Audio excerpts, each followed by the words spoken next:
Hello, welcome to the Hodge Podcast, the official podcast of Country Hodgepodge. I'm your host, Steve Hodge, and joining me, as always, is my co-host, cousin and lover, Kevin Hodge. What is up? We've been gone people a while, but we're back for today. Gonna drink some booze and get weird. So, Absolutely. we're going to, thank you for joining us for Power Hour 4. This is actually, I was thinking about it because I have 3 Power Hours uploaded already, and this is the 4th one, so technically we've done 5 because we have the St. Good 8 Mile one. I thought this was only the 4th one. But it's the fourth St. Paddy's, Day yes. one, yeah. And it's specifically the St. Paddy's Day Power Hour. Yeah. So this is the 4th iteration of that. Yeah. So today we're going to talk about some concerts we got to see over the last 6-8 months, whatever it is. And then we're going to talk about our favorite albums that released over the last 2 years since we haven't been around to discuss them at all. Yeah, and there was a lot of really good shit that came out. Yeah, and in 2020, when all the shit hit the fan, and I guess some stuff happened. Allegedly. Yeah, I was working so much that I didn't have time, and Kevin's a big dog now, so I know he didn't have time either. And so we just couldn't find the time. And then last year for St. Paddy's, we had a party bus. We went through, and we're like, because we wanted to do the Power Hour. We went over there at 11 a.m. probably to get ready to go out. So it's like, yeah, let's do a 9 a.m. Power Hour, get ready to go out for the day. So we just didn't do it last year. But we're back today, and we're excited to do this. We're going to be drinking various beverages throughout the day. I'm going to drink one before we get to the Power Hour because I am quite thirsty. Yeah, you cracked that beer. Might as well just, So I know everyone's going to make fun of me, but I'm drinking Jack Daniel's Watermelon Punch because it's delicious, and you can't judge me for enjoying watermelon-flavored stuff. So. Oh, but I can. Well, you can. And I will. And you will. But I don't have any shame, so let's do this. All right, so first off, before we get into the Power Hour, we want to talk about the concerts we went to. And first off, after, a year and a half or so, we finally saw, I think, didn't we see it the day before it happened where you're like, Lowdown Drifters is in Iowa tomorrow or something? I don't know. I don't think it was the exact day before, but it was something. It was something like looking at it on a Friday, and it was in a week they're gonna be here or something like the very next weekend, something like that. And the Lowdown Drifters are a group that we have been very into ever since we became aware of their Last Call for Dreamers album. Yeah, that was 2018, I think. Time is a mystery right now, so anything that's been released in the last 6 years could have been released a year ago or 6 years ago, and I'm really unaware. But we've been very into them ever since that point. And then we also would, correspond with them a little bit on the internet and shit, just talking about our mutual love of good tunes. And then we finally had an opportunity to see them. They're from the state of Washington, and so they weren't necessarily coming through the Iowa realm very often. And finally had our opportunity. So we're like, all right, they come into Washington, Iowa, which is an hour west of hour southwest-ish. And so we're like, we're not going to this. And they played I can't remember what the bowling alley was called. It's a bowling alley restaurant. Yeah, Lebowski's, that's right. And so we're like, yeah, let's go see it. And so we went, and obviously they blew us out of the water because their music is fantastic. And they jam. Yeah, and even better, I mean, the concert was, fantastic, and we've been chatting with them online for a while. But so after the show, we went up to say hey to them because it's we've been, talking for 2-3 years now. So we had to say, hey, we're here. And then they're just like, you want to hang out? We're like, all right. And so we just hung out the band for, couple hours. We left late. Yeah, exactly. It was one of those where not to sound douchebaggy and say that we're some sort of cool deal. Yeah. But it was the first instance of my life where we are hanging out with a band that we just watched play. We liked their music. It was an awesome show. Mm-hmm. And then we were with them on the tour bus having drinks and just, everyone is left the venue and they're the venue's bringing pizzas and shit for the band to eat. Yeah. We're just have some. And I'm like, this is different. I'm not used to this. Yeah. And thank God for Steve being the driver because I got fucking hammered with the band. They were just take shots of Jack Daniels, take shots of this, take that, and I'm just was fucking bombed. Yeah, but it was one of the most fun nights of my life. I think we did leave Washington at about 2:30 a.m. Yeah, it was late. It was very late. But yeah, I remember I took one, like they poured just a bunch of cups, like that, they had the solo cups, whatever, poured Jack into them and handed me one. I was like, this is the only one I can do. I do have to try. Yeah. So we sat there and Evan, the bassist, was one of the funniest people I've ever met in my life. He was so funny. And then hanging out with, the guitarist, the drummer, and everyone, and it was so much fun. It was one of the better. It was one of the better concerts, but one of the concert experiences I've had for sure. Oh, 1,000%. The whole night, it's one of those things where, you think about, like, what has made some of the best concerts ever. It's like, well, things like going to Medicine Stone, because it's not just the music, it's all of the environment. So, that was one of those situations where it wasn't just getting to see them play for the first time, which was admittedly awesome, but then the whole night and being able to hang out and talk with the guys. Yeah. They're the coolest dudes, and we just really appreciate them. We appreciate their music. We're going to talk about some more of their music later. But absolutely. Yeah. So that was June of 2021. That was our first concert since, I think mine was October of 2019, I think was the last one I went to. I got to see... You saw Cody Jinks in like the February before the shit hit the fan. Yeah. And so that was the last thing that I got to see. So then it was from... So we're talking June of 2021. 21. So yeah, so it was like February of 20, and then June of 21 was the next show. So it was like, that's the longest I had gone between shows since high school. Yeah, 100%. Since like the first show I ever saw. No, because college, every summer we would have gone to a show. Yes, exactly. I would say every year we went to shows throughout college. And then even in high school, we ended up going to like one a year. I didn't. You did, but I didn't.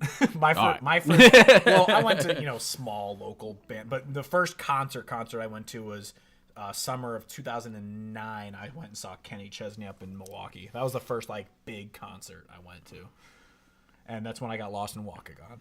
Waukegan, never forget. So for anyone who doesn't know, there's a city, town, whatever in municipality, a suburb of Chicago in Illinois called Waukegan, and I don't think this happened, but this is what my parents said happened.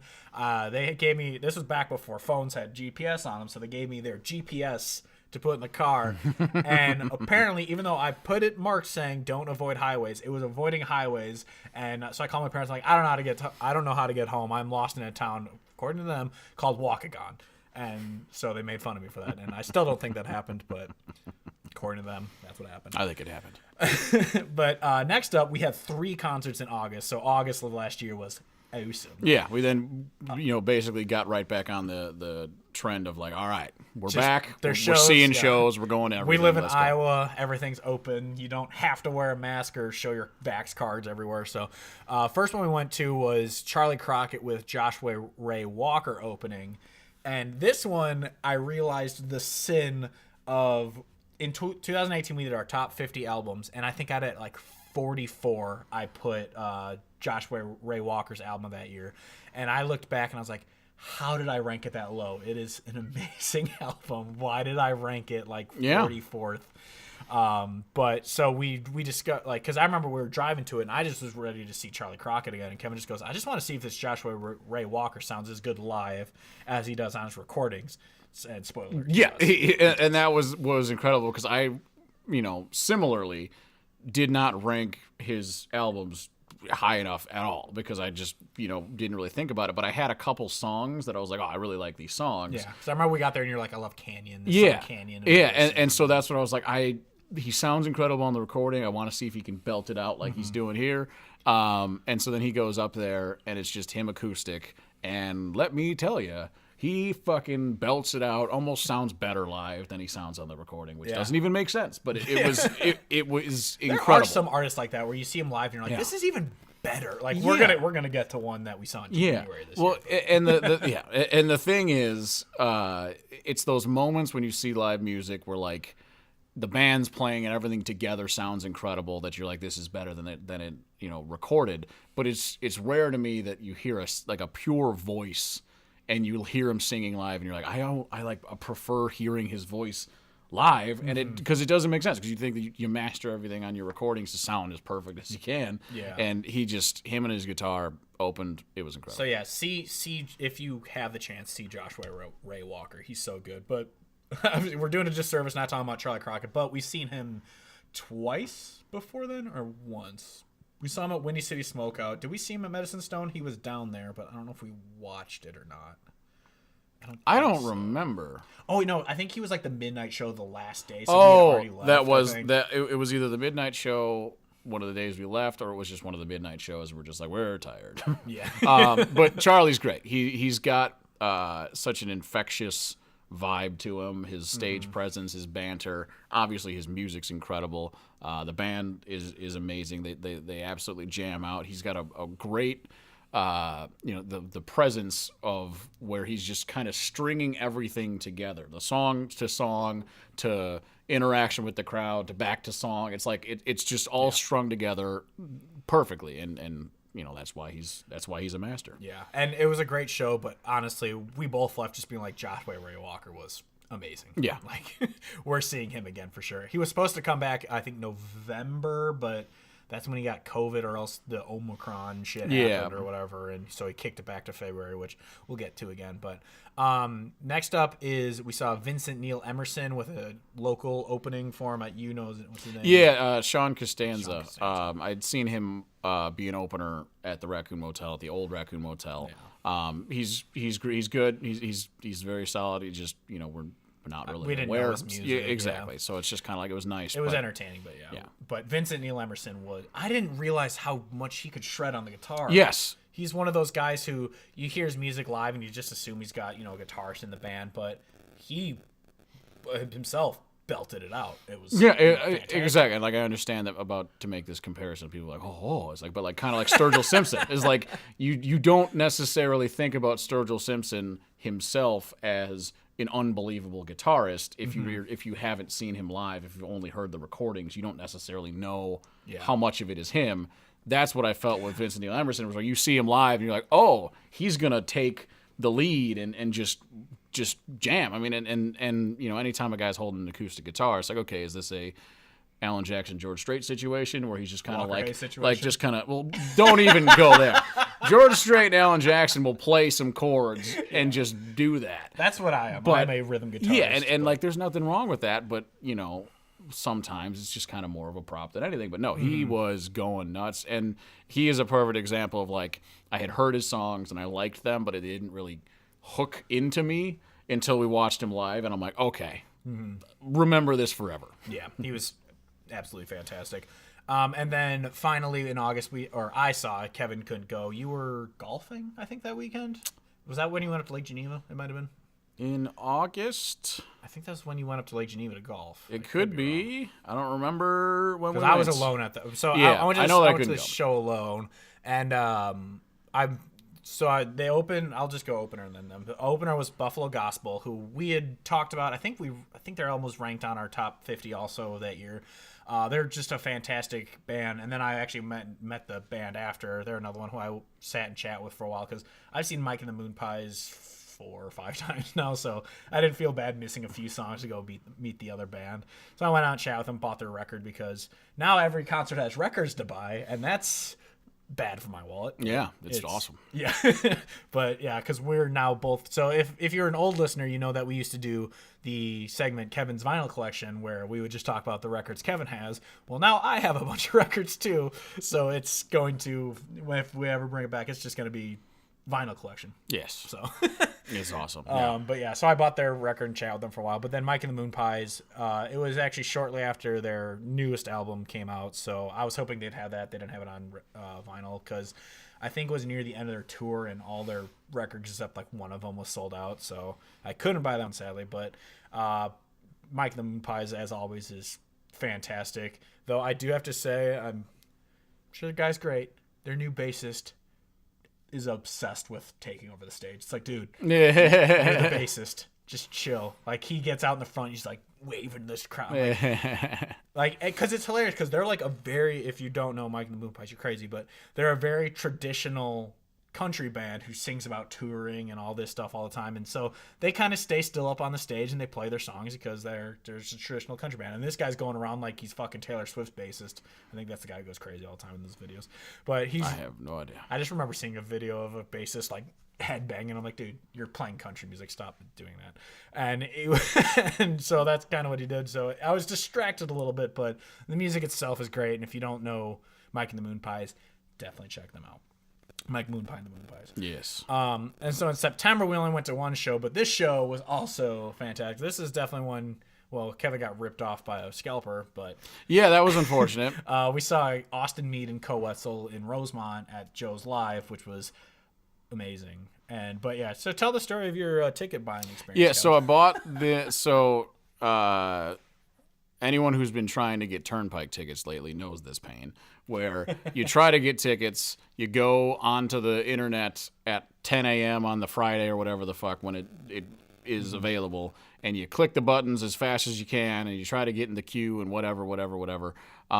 For this show, because I saw it announced, I'm like, okay, Austin Meade, one of my favorite albums that has come out in the year, and then Koe Wetzel is just awesome, and I would love to see him again. So I was like, yeah, we're definitely going. So then I even had the pre-sale code thing, and I went to try to download them, get in the queue, whatever the fuck. It says they're sold out immediately. Same thing the very next day. Like the Thursday was the pre-sale, then the Friday was the actual day. Tried both days, said it was sold out immediately, and I'm trying the second that it's going. So then I'm like, fuck, I'm gonna just try to see if I can find the alternative market or whatever the fuck they're called deal, like the StubHub, which is the StubHub is how I got fucked. And so I went on StubHub and found tickets, and every time you refreshed, the price of the tickets was going up like $10. And so I was like, fuck, lock it in, whatever. I'm paying, paying whatever I'm paying for these tickets, but I don't care. I want to go. Bought the tickets, thought we were good. Get there the day of. First thing that was weird was the line to get into the venue was the longest line I've ever seen in my entire life, and it was not getting shorter at any point throughout. Like we saw a gigantic line right at doors. I'm like, okay, let's go grab a beer, and then we'll check it in an hour. Yeah. And then we went back out there, and the line had gotten longer, and I was like, okay, I don't understand how this works.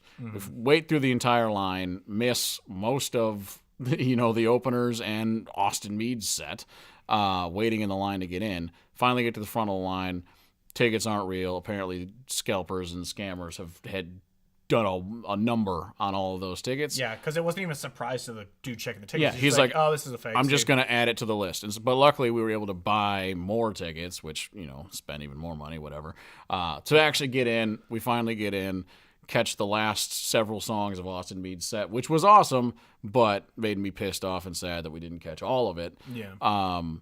And got to see the rest of the show, which was cool, but it was just ridiculous that that kind of shit happens. And I blame so many people. I blame StubHub. I blame these venues that have these stupid, ticket buying shit where they have these alternative markets. I don't like it. It pisses me off. I hate it.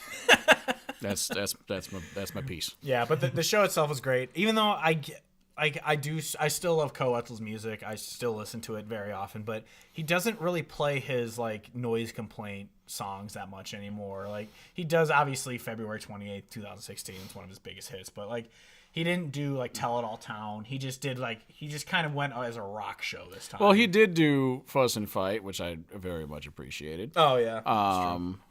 And I feel like he did maybe I don't know. Yeah, I was more of just bummed. I liked the song "Tell It All Time." He didn't play it because he kept it very hyped the whole time. Except I think he did "Drunk Driving," which is a slower song. But yeah, but apparently that's a really big hit. It's number one on Spotify. I didn't realize that was the one that took off. Yeah, I wouldn't have guessed that. Yeah, but yeah, it was fun. We got real drunk after, and it was funny. We were at this bar, and we just met these two dudes who were in town. They're from. Or they're from Texas or something. I thought they were Dakota or something. Yeah, I don't remember. They were from another state, and they came in and they just went to the show because they were off work, and we just hang out with them the whole night. And when I went to go close my tab at the bar after, you're just standing outside, and who walks up but Austin Meade and Koe Wetzel, and you guys chat with them while I'm sitting there trying to close my freaking so tab. he missed seeing him, and I was gone, so all I could muster was just telling them both that I really appreciated them and what they did and that they came to town. That's all I could figure out how to say. Like the guys that were with us got pictures, and I was just standing there, just like kind of giving them a thumbs up, and I was like, yeah, because I was like, I don't want a picture, I just want to tell you guys I appreciate you, and that was all I could figure out. But that was also cool.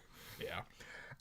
Then next up, we had a little break. November we were supposed to see Josh Ray Rocker, but his concert got moved back. But in December, we saw Whiskey Myers with, I can't remember who opened for him, but he was the guy. Bones Owens. Oh, that's right. There were two openers. The third guy couldn't. Oh, I don't remember the first one. That guy was. But yeah, I completely forgot Bones Owens opened for him. Yeah, Bones is great. Last time we saw him, he was at Raccoon, and it was that's the other thing. Like, obviously he's had his music since then, but I was like, damn it, play freaking Holy Road. Yeah, he was playing, he basically played the entirety of his newest album. And the thing about Bones is I think he's incredible. I love his music. He just has, because it's just him and the drummer. Which is insane. Which is nuts, but it limits the total sound, like, variety that you can do. Yeah. So it's one of those where, like, I love it, but, like, if you hadn't heard him before and then you listen to him play 10 songs, you're like, did he play the same song over and over again? It's like, no, they're all different, and but I understand your point. Yeah, exactly. Then Whiskey Myers, they played forever, and I had noticed that we were there for... They played for, God, 2 They played forever. plus hours. It was, it's awesome. They're great. They jam, but I was tired. Yeah. And at the end, I was just like, they do, like, I love jam bands that play, let everyone play, have their moment in the sun, but they just kept every single song they'd had like 5 minutes to, and then I was like, it's got to be because of his voice, and you were straight up like, no, yeah, that's why they do it, because he's got to rest his voice. He's got to rest his voice, so they just go. And it was just funny though, because a song would be happening, and then all of a sudden you just see like the guitarist walk out to the front of the stage, and then there they go, and it's 5-minute guitar ripping, and it's incredible and it's awesome, but it was also just like, I was tired and my feet hurt. Yeah. And once we got to the point where I'm like, they've gone for like 2.5 hours. Whew, wrap it up, guys. Like and it also is like, Whiskey Myers is incredible. They're one of my favorite, Southern rock bands ever. We have seen them 4 times, something like that. So like seeing them again. And Tall Boys, saw them twice at Joe's. I saw them at Windy City Smokeout. Then we saw them there. I can't even remember. Joe's Bar. Yeah. Saw him there. I don't know. We've seen him a bunch of times. So it's one of those where, like, every time you see him, you want to hear the songs that you want to hear, but, like, also check out some of the new ones. But at the same time, it's like, I'm not, I don't know. It's not that new. So I'm allowed to be tired as I get older. they had like 2 or 3 albums since the last time we'd seen them. So yes, they played a bunch of new songs. Correct. And that's why it was awesome, but it's also just like, I'm aging terribly. Yep, you hit that dirty 30 this year. Yeah, but yeah, so then after that in December we saw, and he'd be angry if we didn't mention that he went with us, but our friend Raj went with us to see Alex Williams at Raccoon Motel. We saw him for the first time in 2017 or 18, whichever one is at Windy City Smokeout. And I had listened to him a little bit before that, but not too much. But going in, I was like, I really want to see this guy, and there was one. Jamie Lynn was also there, so I really wanted to see them. And Alex Williams blew us away when we saw him there. So we've been listening to him a shit ton since then. And so when we saw, he's coming to Raccoon Motel, we're gonna go see that. Yeah, and then he played so many new songs that were just, when is this album? Yeah. So spoiler alert for everybody: whenever his new album does come out, it's gonna be an immediate buy, because it was amazing. Everything he played was awesome. It's incredible. I mean, he's one of those guys where, like, with another album, more catalog to put out there, more touring, I feel like he could be huge, because he's just that good. Oh yeah, he's like, I could see him. I mean, I know he said when we met him at Windy City Smokeout, he talked about how he's open for like Cody Jinks, Whitey Morgan, and he also said I think he opened for like Luke Combs. So he's definitely in that. Like, he's in that like range of like he would be a Luke Combs. Exactly. It's just the like when you only have one album of total music out there right now, it's just gonna limit your tourability, marketability. Yeah, the amount that you can be exposed. Yeah, and then. And then second, but not least, was in January we saw Charles Wesley Godwin, who I think this is the one actually you sent me like 2 days before. Like, hey, he's in Iowa City in like 2 days. We're going. I'm like, okay. Yeah, that was I was struck by the fact that he was coming through so quickly. That's interesting words. But Charles Wesley Godwin, if you've listened to our past episodes, his Seneca Creek album when it came out was my favorite album of that year. Absolutely obsessed with it. Got it on vinyl. So then when he had his new album, How the Mighty Fall, come out this past year, I was very excited before it released because the pre-release singles were incredible. Then it was released, and it was incredible. He was very high, if not the number one on my list of artists I have not seen live, but I want to. Mm-hmm. And so when he was going to be in Iowa City, we're like, yeah, we're going. It's going to be great. We got to go. But even with all of the hype and expectation that I had, he still surpassed that by a mile. Oh, yeah. Like I said when we were leaving, I'm like, this might be a top 5 concert for me of all time. This was insane. I think so. And I didn't even know the words as much as Kevin did for the songs because I listened to Seneca Creek. I listened to How the Mighty Fall like once or twice. You played it on vinyl when I came over, and I was like, I don't know why I haven't listened to this because it's really good.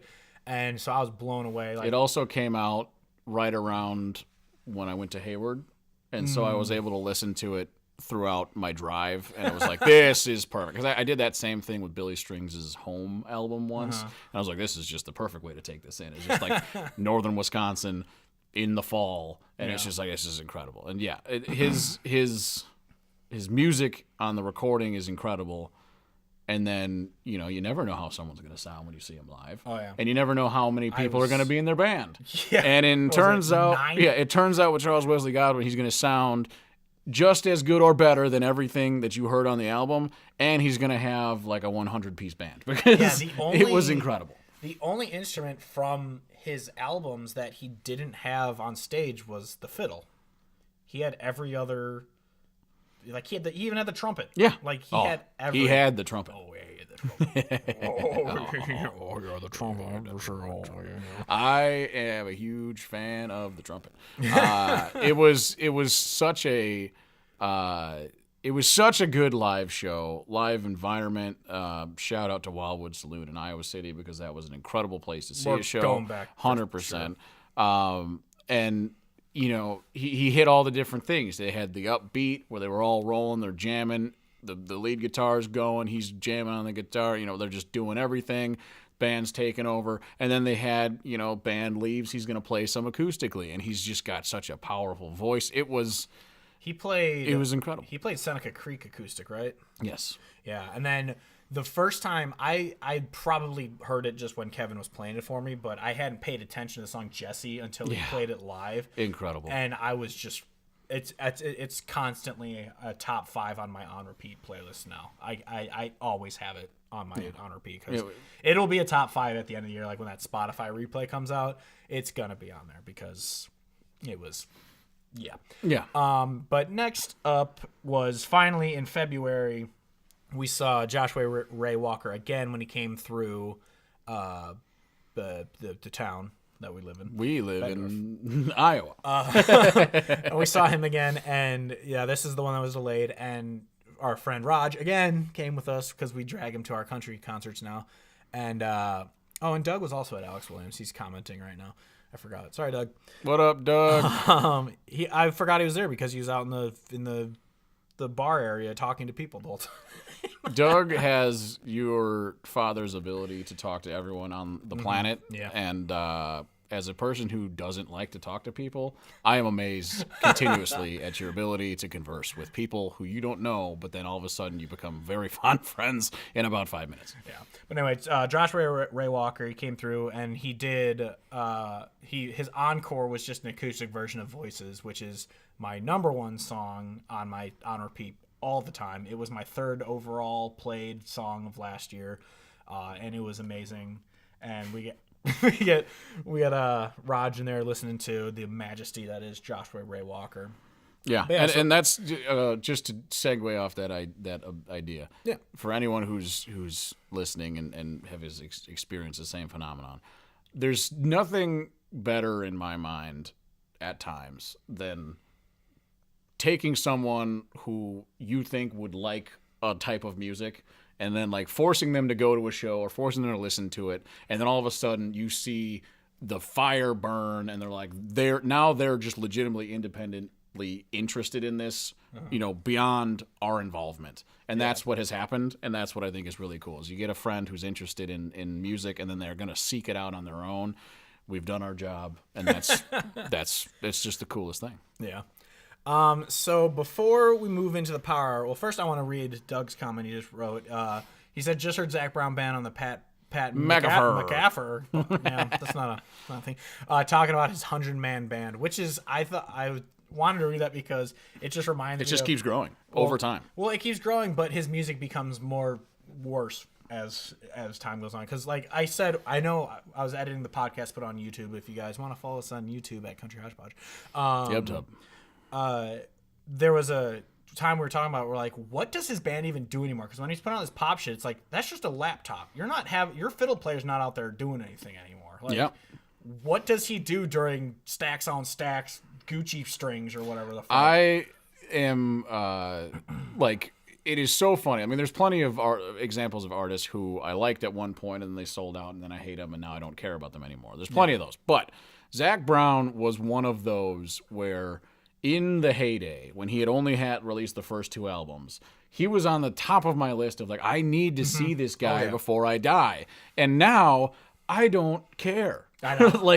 I don't at all. And it makes me sad because his original music was incredible. And, shout out to the song that he was on. I don't even know if it's technically his song or Marcus King's song, but the one where it's him and Marcus King Band, Stubborn Pride. That was on my top of the last year song. That was in my and top. His song is incredible. Yeah. Partially because Marcus King is a fucking master, and so he's awesome. But like that was awesome. So like I know that the talent's still there. It's not just gonna go away. But he's just made so many horrible decisions that I just don't respect him anymore. I know it's disappointing. Well, it's like I said, his music sounds like divorced dad country now. Like he's just an old dude trying to act hip now, which I don't understand because that was not the vibe at all of his first stuff. So I was like, did you? Yeah. Well, he did get divorced, but. I mean, it's fine, but like, I don't know. Like he had a clear following of people that would follow him to the end of the earth, and he just decided like, nah, I'm gonna do this one thing where I talk about diamonds and stacks of Gucci nuts and balls and stuff. Yeah. He says it's because he forces them to be sober during touring, absolute shenanigans. He also said he's moving back to country after talking to a life coach during COVID or some shit. And he went near broke. Well, yeah, he went near broke because his music sucked. Good. That's what you get. That's called capitalism, bitch. Yeah. But I mean, the thing about sober make bad. That's great. That's except for Dalton Domino's. Yeah, it's better. One of those things where like he did have his latest album, wasn't it called like The Comeback? The Comeback, which is obviously alluding to coming which is back hilarious to the because his world. Last one was Welcome Home when they tried coming back to country. Well, and that's like the thing was with all his most recent like actual country music. I don't know how to make that go back on. All of his most recent actual country music is not like bad. I just didn't care. Because like I'd listen to his album, like nothing on this. It was just forgettable. Like nothing stuck out like Foundation. Yeah, none of the songs like made me feel anything, and I'm just like, okay, well I don't need to listen to that again. Yeah, and it's like, okay, if as long as you have the Foundation and the second album is called You Get What You Give. Yeah, as long as those exist, I'll just keep listening to those. So you don't need to make another generic shit country album because I can just listen to the good stuff you did make. Exactly. All right, so before we move into the Power Hour, we've already been going for almost 38 minutes, almost 40 minutes. How about that? Crazy. We wanted to do, or I wanted to do, and Kevin agreed, obviously, because I came up with the idea. But anyway, I didn't say no. So since we left, we do often get messages of like when you guys bring up the podcast, which blows my mind that anyone would give a shit about what we have to say about music. It's still to this day blows my mind that we got as many listens as we did during our podcast. But the one thing that was asked even more of than just please come back and do your podcast was I miss dramatic readings. So we are going to do that again because they are actually one of my favorite things we did too. Well, they're making fun of these horrible songs. They're just factually hilarious. Yeah. I don't mean to be conceited about our beautiful projects and processes, but it is hilarious to lampoon terrible songwriting. Yeah. And that's what this is all about. Exactly. And yeah, like I made an entire playlist on YouTube of just the dramatic readings we've done, and they're hilarious. We did Hot Dama Llama by Parmalee. We did Old Town Road. We did Back Porch Bottle Service by the Backstreet Boy. No one remembers.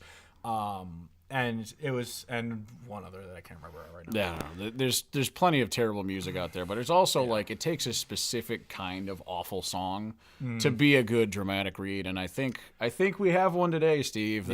So I didn't know perfect. I didn't know about this song until it ruined my life. It had been out for months before I knew it happened, and then one day Kevin's just like, I cannot stand this song. I'm like, I've never heard it, and then finally one of the commercials came on, I think during a Bears game or something. I was like, yes, this is the worst. You can't avoid it if it's going to be on. Like I don't watch that much TV that's actually like live. Everything is just streaming or whatever. So like the only way it was going to creep up on us was a football game. Speaking of, there it was. Really quickly, speaking of, before we get into the dramatic reading, did you see the other country song, quote unquote, in a commercial where during that news thing about Ukraine and all the sirens were going off, and it just cuts to chicken fried at Applebees or TGI Fridays or whatever it was. And it's just a lot more chicken fried while these sirens are going off. Hilarious, horrible timing. That's fucking hilarious. But anyway, so we're gonna do. Can you give me a drink first?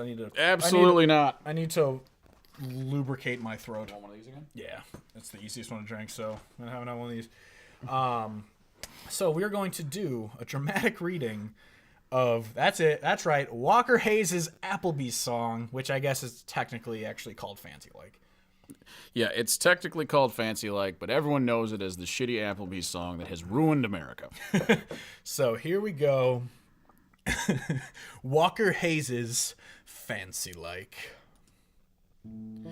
Ay, my girl is bangin'. She's so low maintenance, don't need no champagne poppin' entertainment.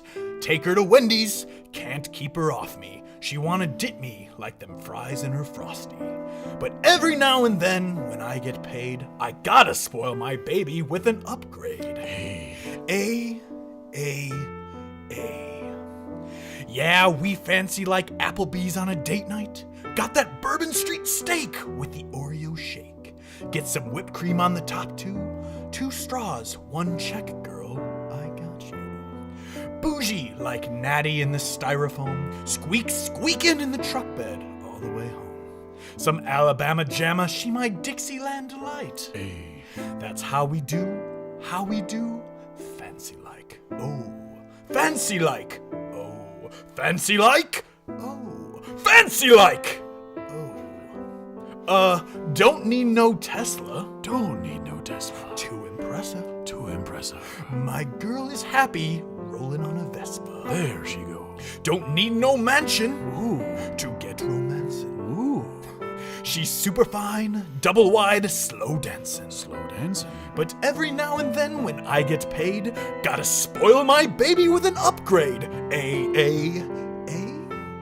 Yeah, we fancy like Applebee's on a date night. That's right. Got that Bourbon Street steak with the Oreo shake. Hey.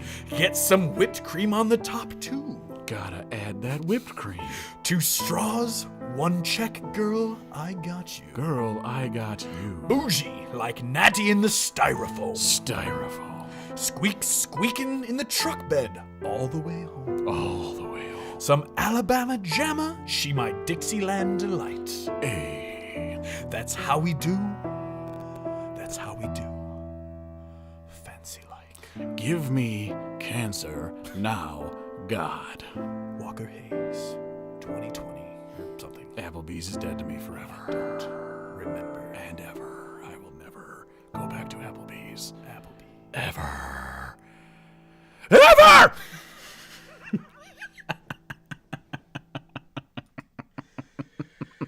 Oh my God. So that song is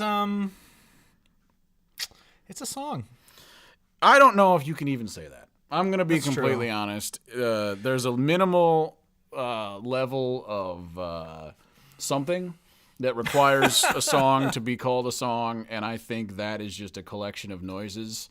And yet another example of why the aliens will never make contact with us, because if this exists on this planet, we are not fit for any sort of higher collective good. It's possibly the worst thing that has come out of this country ever. I'm just going to make a blanket we made statement. the A-bomb. Exactly. So That's about 14 A-bombs. when we before we started recording, we were getting ready to talk about that. We were going to do that, and Kevin he mentions Wendy's in the first verse, so that means he wrote this song, and then Applebee's took it. He didn't write it for Applebee's. He wrote this song thinking, this is what I'm going to put on my record. See, and that's the thing is, it's not even like he did put it on a record. He did have a record, which is, again, I don't need a word that isn't record because I don't want to call it that.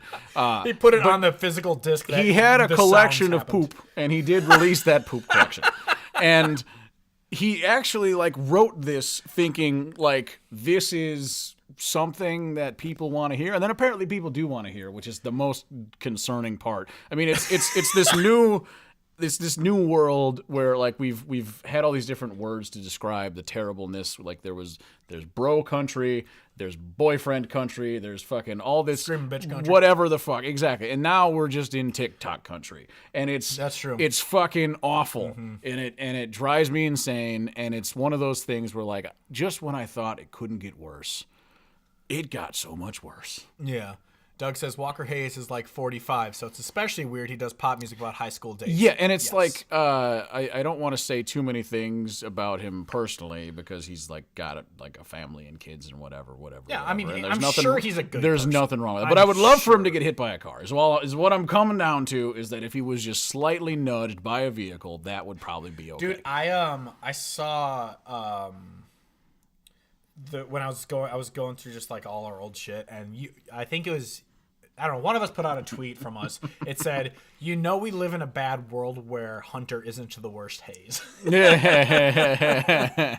that is funny because I remember there was a time in my life where the worst thing that ever happened to me country music wise was Keith Urban and Rascal Flatts, and now that's the greatest thing that's ever happened in comparison. That's a shadow. No, there's got a shadow. I thought that was Titty Sweat. I got to take my hoodie off. I'm getting warm. I'm also warm. So I'm going to take this off. I'm going to take it off. Turn on the take it off. I'm going to take it off. And we're about to get. We're going to power the hour. Yeah, this thing that I'm wearing is this North Face thing is actually the warmest thing I've ever had. I could wear that and a jacket, and I could be outside in 0 degree weather. That wool thing I have is the warmest thing I like, other than my Carhartt jacket, obviously. But it's insanely warm. That's gonna be my side beer. It's your side girl.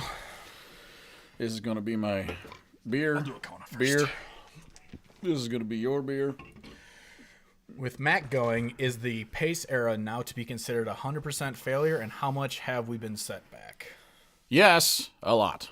Yeah. I mean, we did have the one good year, but it didn't. It ended with a double doink. So, I think just to be a minor segue into the Chicago Bears, because I know that one of our things with the podcast was we would talk about how life sucks because we're Bears fans.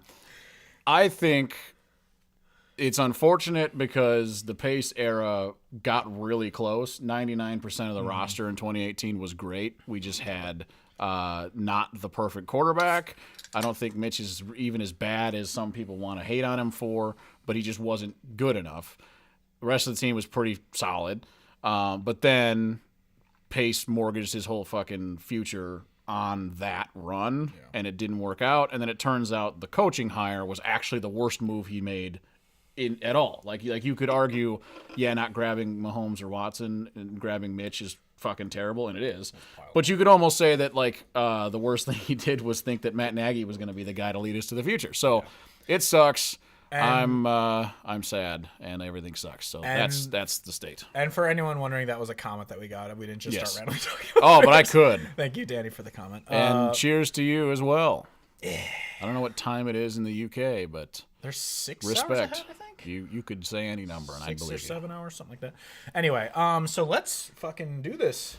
All right. 48 hours in. All right, so I think I said it at the start of the show, but for anyone coming in late, we're not doing shots this year because, one, the shot glasses are 2 ounces, so we would end up drinking 10 beers when we're supposed to drink 6. And it's just kind of disruptive of a move. Yeah, so what we're doing is we have to drink our 5 beers by the end of the hour, but we can drink as much or as little per minute as we want to. I really thought these were like small cups. Turns out I was wrong.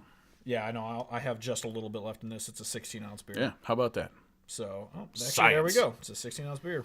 There we go. It's a 16-ounce beer. It's a 16-ounce cup. I mean, that's the one I meant. Yeah, I know.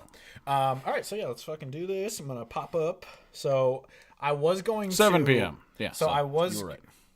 Okay. So, I was going to do... There's a way you can have the music play through the thing, but we'd probably get copyright struck. So we're gonna have it in the background, so we're talking over it, so the algorithm will pick it up as the music's playing. But I would like to point out to anyone who's currently joined with us, if you go on Spotify, if you have Spotify, you can find this playlist, and you could play it while we're going. So if you hear it in the background and you're trying to tell what we've got, you could look up the Power Hour playlist. By the Gingerbread Man, which is Steve, and you could listen to it and or just look at what the order is going to be. We're going to obviously mention the songs as we go. We're going to do this in order. So what we're going to do is we're going to talk about the 2020 albums that we liked and some songs, and then we're going to talk about the 2021, and we're doing all the songs are in order of what we're going to be talking about. So we're going to focus 1 to 3 minutes, depending on how many songs are on each thing. So it's going to go kind of quick. So we're going to just we're going to PTI this shit because that's one of the ESPN shows I liked when I used to watch ESPN. But anyway, so first up, we're going to start with the honorable mentions of 2020. Whoop, I'm not connected. We fucked up immediately. Hold on. Oh, God, why? All right, we'll drink because it started. Is it started? All right. I just got to get the Bluetooth going. I don't know why it didn't connect to it. There we go.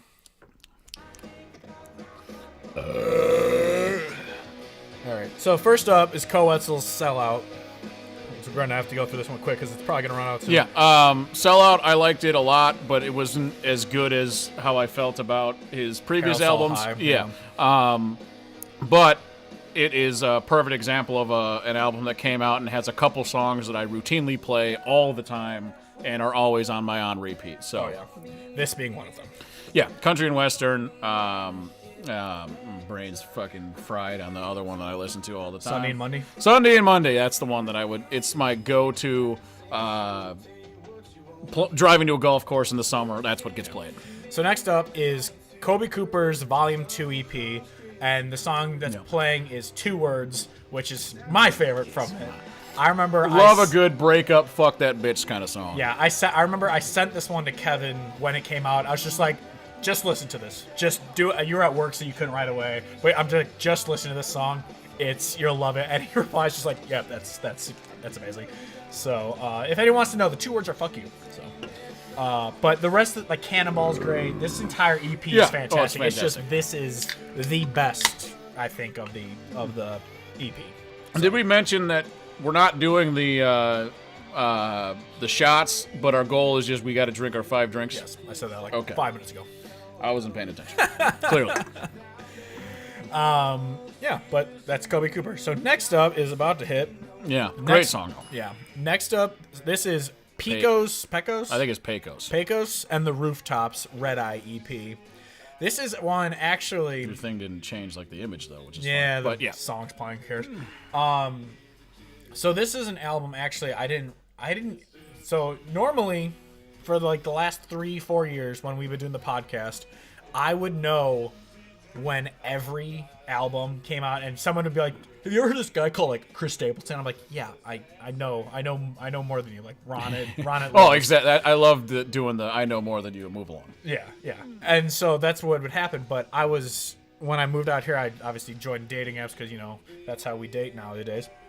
And I was talking to this girl, and she goes, "Have you ever heard of Pecos and the Rooftops?" I'm like, "Actually, no." And so I listened to them. I was like, "How did just some random person on like Hinge tell me about a band? I should know this. What is wrong with me?" Yeah, I remember this damn song popped on one of my something.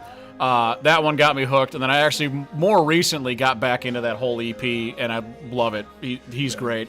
This damn song's got like millions and millions and millions of views, though, so a lot of people have heard of it. Must have been in a movie or something. Next is Rustin Kelly. Yeah, his album Shape and Destroy. This is my favorite song playing. It's called Radio Cloud.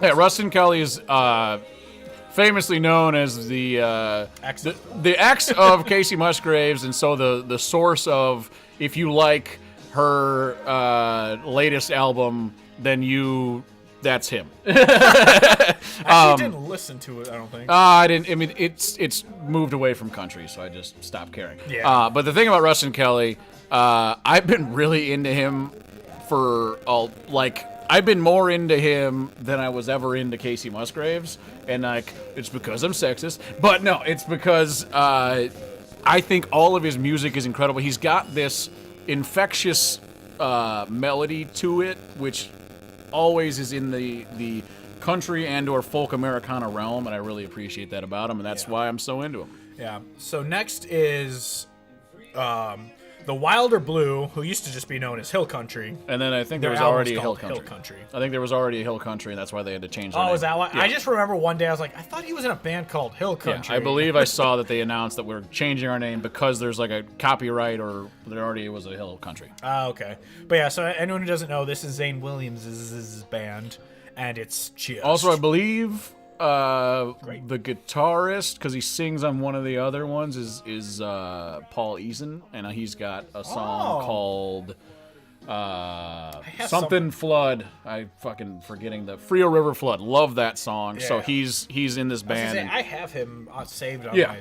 Okay. So he's in this band, and because he sings on one of the songs on the album. I was gonna say, because there was a song he doesn't sing, but all right. So now we're getting into we put our list together like we used to do for the podcast, and we ranked our top albums. First up at number 8 is Colter Wall's Western Swing and Waltzes and Other Punchy Songs. Yeah, and so Big Iron is what's playing right now. Cover the Marty Robbins song. That's my favorite Marty Robbins song. And I love a good cover, and this is one of the better covers that I've heard in a while, because he takes it, he makes it his own. He doesn't just try to mimic the sound of the original. This song fits perfectly on this album, which is very Western. We got both kinds, country and Western. Like it's very Western. Yeah. Colter Wall's basically just been in Saskatchewan being a rancher. It appears in his off time. Dude, I remember Joe Rogan was talking to one of his guests about it, and he goes, "Yeah, I've been trying to have Colter Wall on, but he's just too busy working on his ranch." Yeah, it's awesome. And if you know Colter, he's got this incredible voice. He's got just a pure, stripped down, stone cold country vibe to him, and I love it. And so Big Iron was the first song. Now we got Henry and Sam. This is probably my favorite on the album, and it's because of the idea of he's talking about my friend Henry and Sam, and it's his Henry repeating rifle and his Sam Colt revolver. And I love the idea of a Western song, and that's the the perspective that he's got. And it obviously musically it's incredible. We got the fucking dobro going, but just if you met my friend Henry and Sam, and he's just talking about his guns, and it's a fucking incredible thing. This is an album that got it on vinyl, and that's what launched a new appreciation of it, because I liked it the first time through, and then I got on vinyl, listened back through it. It's incredible. I thought Henry and Sam were Henry Ford and Samwise Gamgee, but okay. You're right. It was about the guy that made cars and a fictional character from The Lord of the Rings. Beautiful, beautiful analysis, Steve. That's why we bring you in here. Yep. Number 7 is Dalton Domino's Fever Dreamer. So if anyone knows this podcast, we talk about Dalton Domino a lot. We did an episode on him, I don't know, a while back. And somehow, and he's also friends with and plays with the Lowdown Drifters. So we kind of have a little connection with him there. We've chat with him, and, I'm sure we could have had him on the podcast if we had kept it alive, but life got in the way. But Dalton Domino, if anyone knows, he went to rehab or he got sober. I don't know how the process. And he's put out 2 albums since then, and they're both so good. And he has some singles that we're going to talk about later. And I remember, I don't know why I thought of this, but when James Hetfield, remember in that documentary, he got sober and Lars Hulk was like, I don't want to do a bunch of shitty ballads. Yeah. Dalton Domino came out and he started doing these amazing ballads. I'm like, all right, I guess I see what Lars was bitching about, but these ballads are so fucking good. Well, there's an emotionality, and shout out Raj once again. It seems about emotionality. My favorite thing about music has always been the nope. Yep. Sorry. Is all about making me feel something. It's the stupidest, most reductive way to talk about it, but why listen to music if it's not going to make you feel anything? That's what I think about with the radio for pop music and pop country. It makes me feel nothing. I don't care if it exists, so why would I put it on? Why would I care about it? Yeah. That's the thing that Dalton Domino has excelled at, is that he's an incredible songwriter, makes you feel things. With pop music, it's like, if I'm drinking at a bar and someone throws on, I'm having a good time. I don't care. But when I'm listening to a record to feel something, that's not what I'm listening to. Correct. Like we said, you listen to sad music to feel sadder, but better at the same time. Well, that's perfect segue into this. Is so number 6, the line, sad songs are the only ones that make me happy. Yeah. Number 6 is American Aquarium's Lamentations. Yeah, this album is probably my favorite American Aquarium one. I'm going to be honest. It's tough because the one before it that I can't even remember what it's called. The Exchange, also incredible. You're definitely more well-versed in their older stuff. But to me, when I listened to this album all the way through, I was like, it's got the vibes with just the tunes. It's got the full band. It's sonically incredible, and then lyrically also amazing. For me, it's either this or Wolves. I love Wolves. But Wolves also has talking about album covers. The album cover for Wolves is one of the best. It's one of my favorite album covers in general. Absolutely. That's the one I have on my wall in my apartment because it's just so beautiful. Goddamn right. Whoop! But here's another American Aquarium one. And that's Before the Dogwood Blooms. Yeah, it's the thing about BJ. No, the thing about BJ is he is an incredible songwriter. So that when you then add the band and they make something that you didn't even necessarily need to listen to the lyrics, but it sounded awesome, and then you go listen to the lyrics, it's an unbelievable combination. And this is one that I have my vinyl collection has grown since the last time we did the podcast to a pretty solid amount. This is one of my favorites that I've added to it. When we were doing the Kevin's vinyl collection back during the podcast, we were actually fearing we'd run out of episodes. I think I got about 150 now. Now we could do just weekly and we would be good for 3 to 4 years. Yeah, no, I think I have about 150. Yeah, and I have 50 or so at this point too now.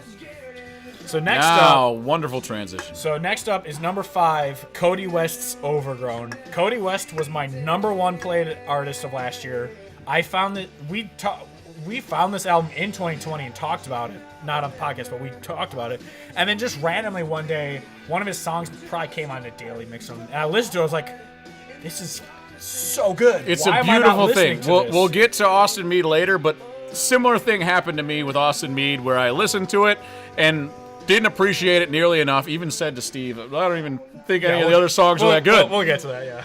But this is an album where the rediscovery and the reappreciation. And I bought it on vinyl 2 days later. And as soon as you bought it, I'm like, yeah, you're right. I need it too. Yeah, so Koe West was my number 1 of last year, and Overgrown and I think Ledges were my top 2 songs on Ledges my top is 5. an incredible song. Yeah, which isn't on this album, but it's still great.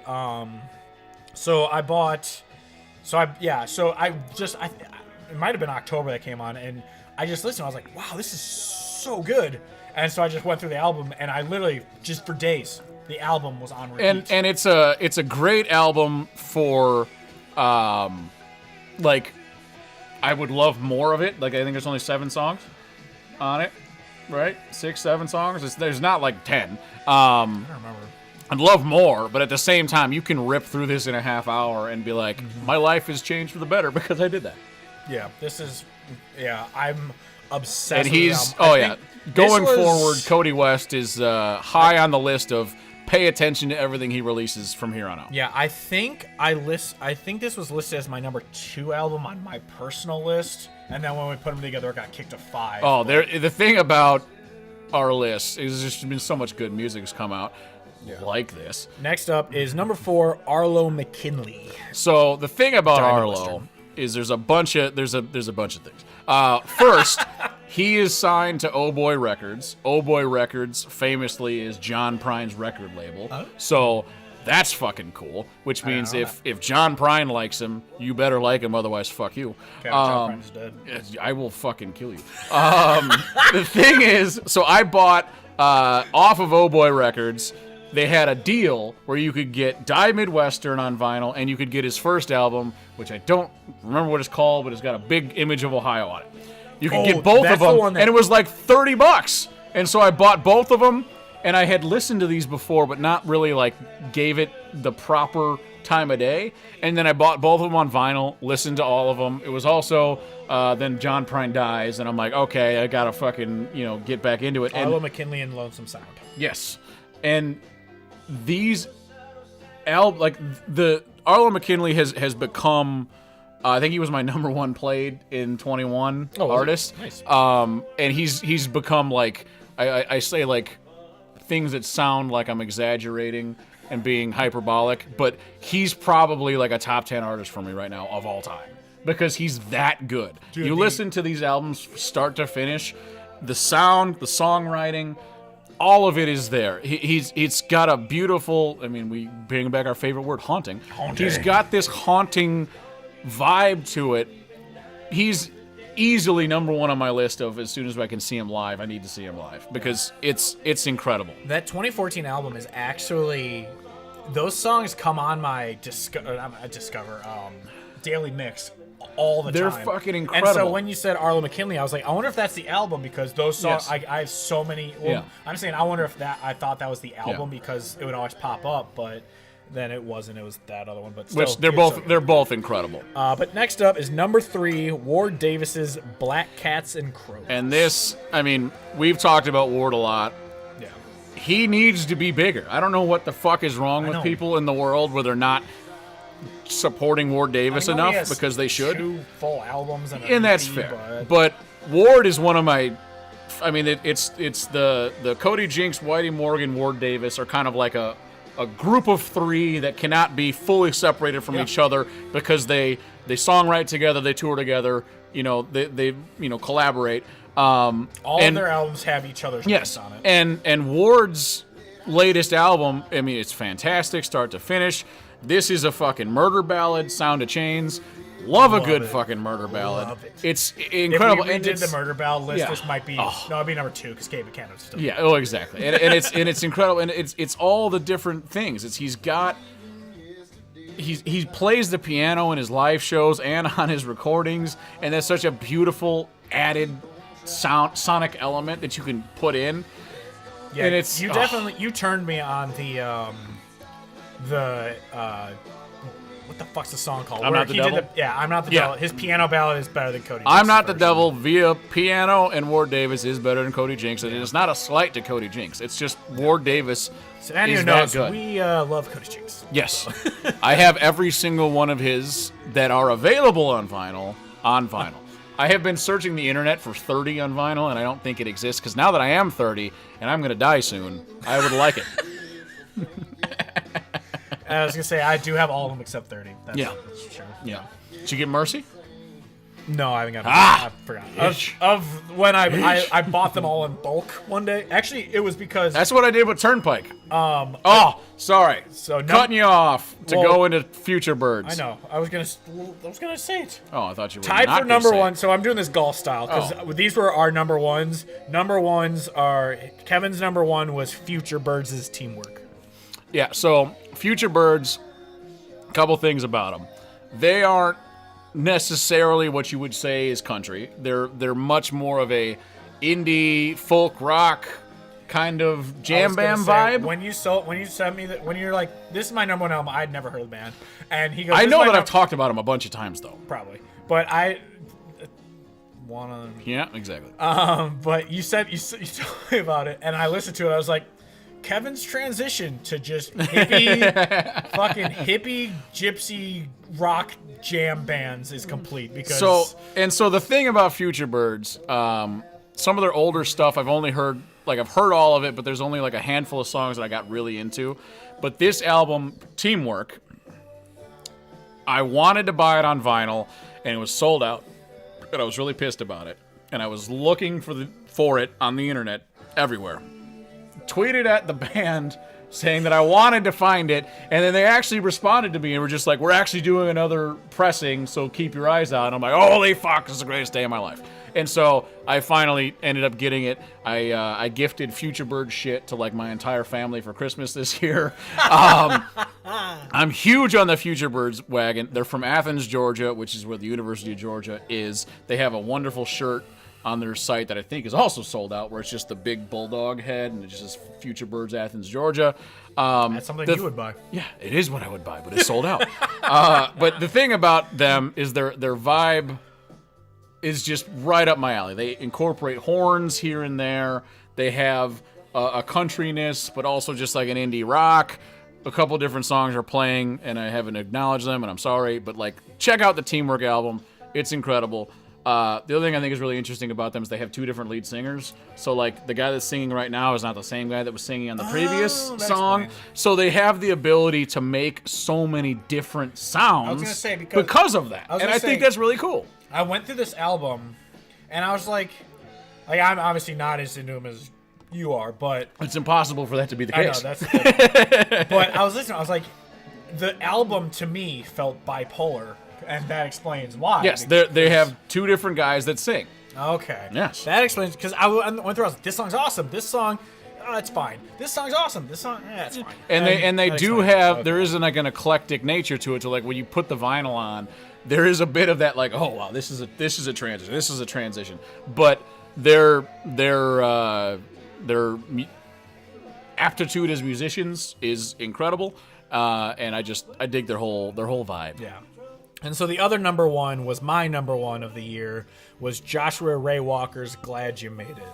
So he was my number 2 most played artist of last year because after, like we said earlier, after we saw him open for Charley Crockett, we left the show not even acknowledging Charley Crockett because we were so blown away by Joshua Ray Walker's performance, and that one was an acoustic one. The second one he had a band. and in no slight to Charley because he's incredible. Exactly. Like, we love Charley Crockett. His music is so good. But this album, and the first time I heard Canyon and Voices, I was blown away. Voices is a song that is constantly in my top 5. It was my 3rd most played song of last year, which is the song playing now.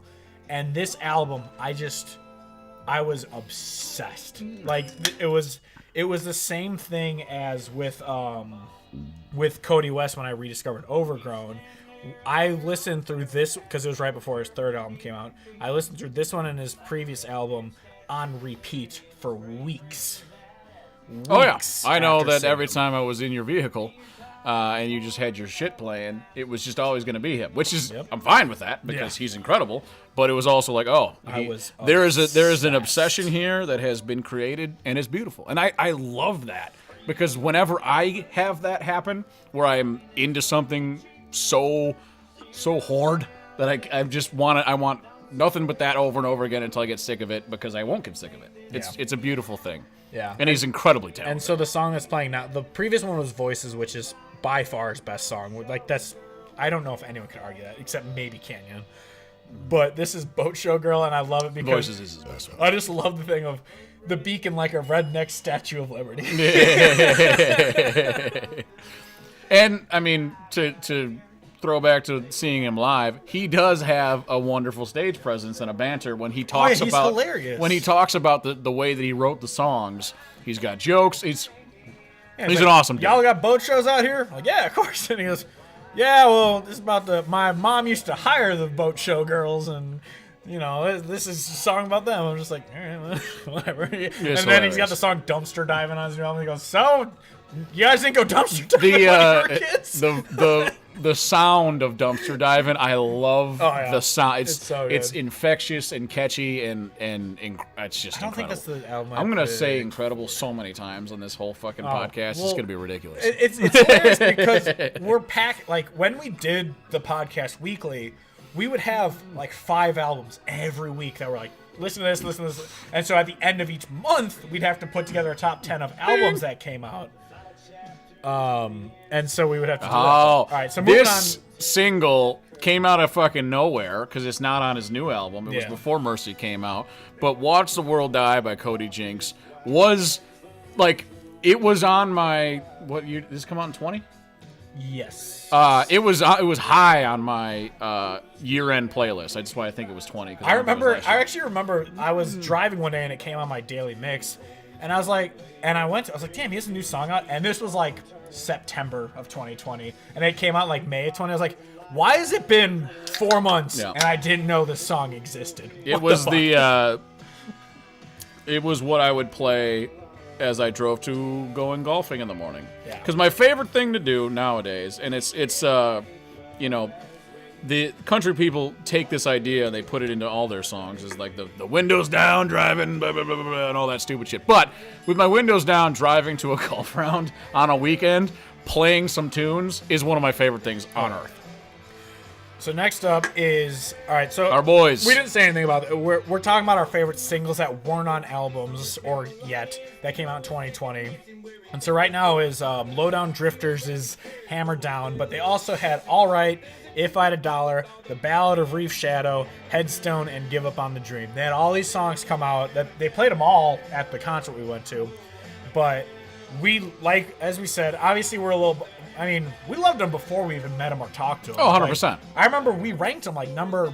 I think their album came out the same month as Charlie Marie's EP, so we didn't rank them number 1 of that month because Charlie Marie's is... Well, it was just incredible. Yeah, but... And I said it again. But yeah, so we listened to Lowdown Drifters, and so they've had all these songs come out, but obviously we love them more, you know, we've gotten to know them, and they're really great dudes and everything, but this song that just started is called Headstone, and obviously this is actually even more biased than what we've been saying before because we're on this song. You can't really tell because it's like a background. Oh, I don't blame them. I'm a shit singer. I'm shit, but less shit. Way less shit.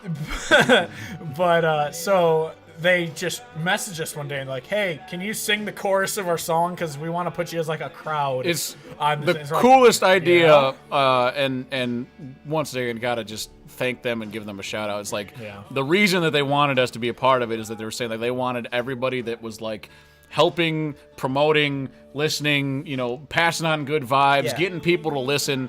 To be a part of it, I'm like, that's fucking cool. We've never been paid or anything by anyone. Don't want to be paid. I know. And so I'm just saying, like... That's not true. I'd love to get paid. But we promote them because we genuinely love their music. It's so good.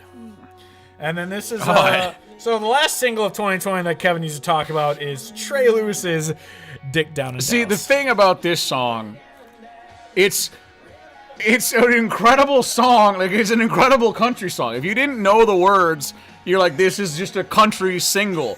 And then it's the funniest fucking song I've ever heard in my life. Dick down in Dallas, butt fucked in Boston, railed out in Raleigh. Like, it's just the funniest fucking song I've ever heard in my life. But when you listen to it, if you didn't tell anyone, you just played it in the background, you could play this to old people and have them not pay attention. Yeah, this played in Applebees. They would have no idea.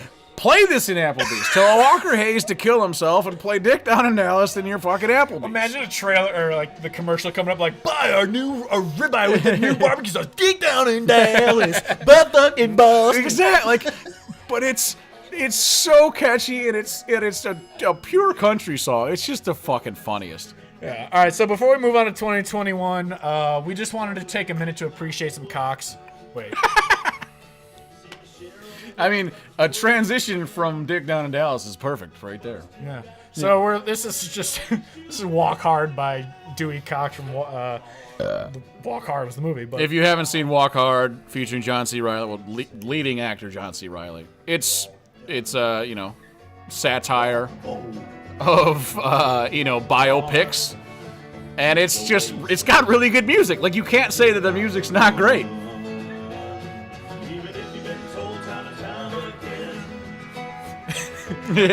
It's just, he's incredible. And John C. Reilly sings, which gives him more respect. It's hilarious. He's an Oscar-nominated actor, and he played Dewey Cox in the Walk Hard. All right, but that's what I must transition with that is, you know who won an Oscar? Me? Eminem? 3 6 Mafia. Okay. Yeah. All right, so moving on to albums released in 2021, honorable mentions, starting with Caned by Nods, None the Wiser. Which, this is Cody Jinks' metal band. And bought this album on vinyl because I bought it and Mercy combined on vinyl. And other than country music, the music that I listen to the most, well, I guess the Americana, I don't know, there's a whole row. But other than that shit, the thing I listen to most is like rock and metal music. I was huge into metal bands and rock bands in the early 2000s growing up. So when I heard about Cody Jinks going to be the lead singer on this metal project, I'm like, I am absolutely in, and it's fucking great. Like, obviously, I if like you his don't country more, exactly. But this is still exactly. If amazing. you don't like this kind of music, you're not gonna like it. So that's just a fact. So I'm not saying that if you're a huge country fan and you like Cody Jinks, you need to check it out. But I think you should check it out. Yeah. It's good. But next up is one of our favorites, Charley Marie's Ramble On. This album, actually, I remember I pre-ordered it because I remember she released a couple singles. I was like, God, this is so good. And then I got just a notification because, the internet knows how to get you to buy shit. And it was just like, oh, this album, the vinyl is releasing day of the, whatever. And I was just like, yeah, I'm buying it. And then she sent it to me autographed saying, I love you and please marry me. And I was like, all right, fine, I guess I'll have to. But no, I got the vinyl, and it's just, Charley Marie is just insanely good. Oh, and another proof that you don't have to be from the fucking South to be country. Because she's from Rhode Island. Exactly. And there's that whole idea. I mean, Ricochet shot at Whiskey Myers. Ballad of a Southern Man. You don't have to be Southern to understand shit that is country or rural or anything like that. Yeah. Next up is Cody Jinks' Mercy. Yeah, so this is his most recent release. It's great. I have it on vinyl. Cody Jinks doesn't make bad music. Don't you have it? Well, yeah, he doesn't make bad music.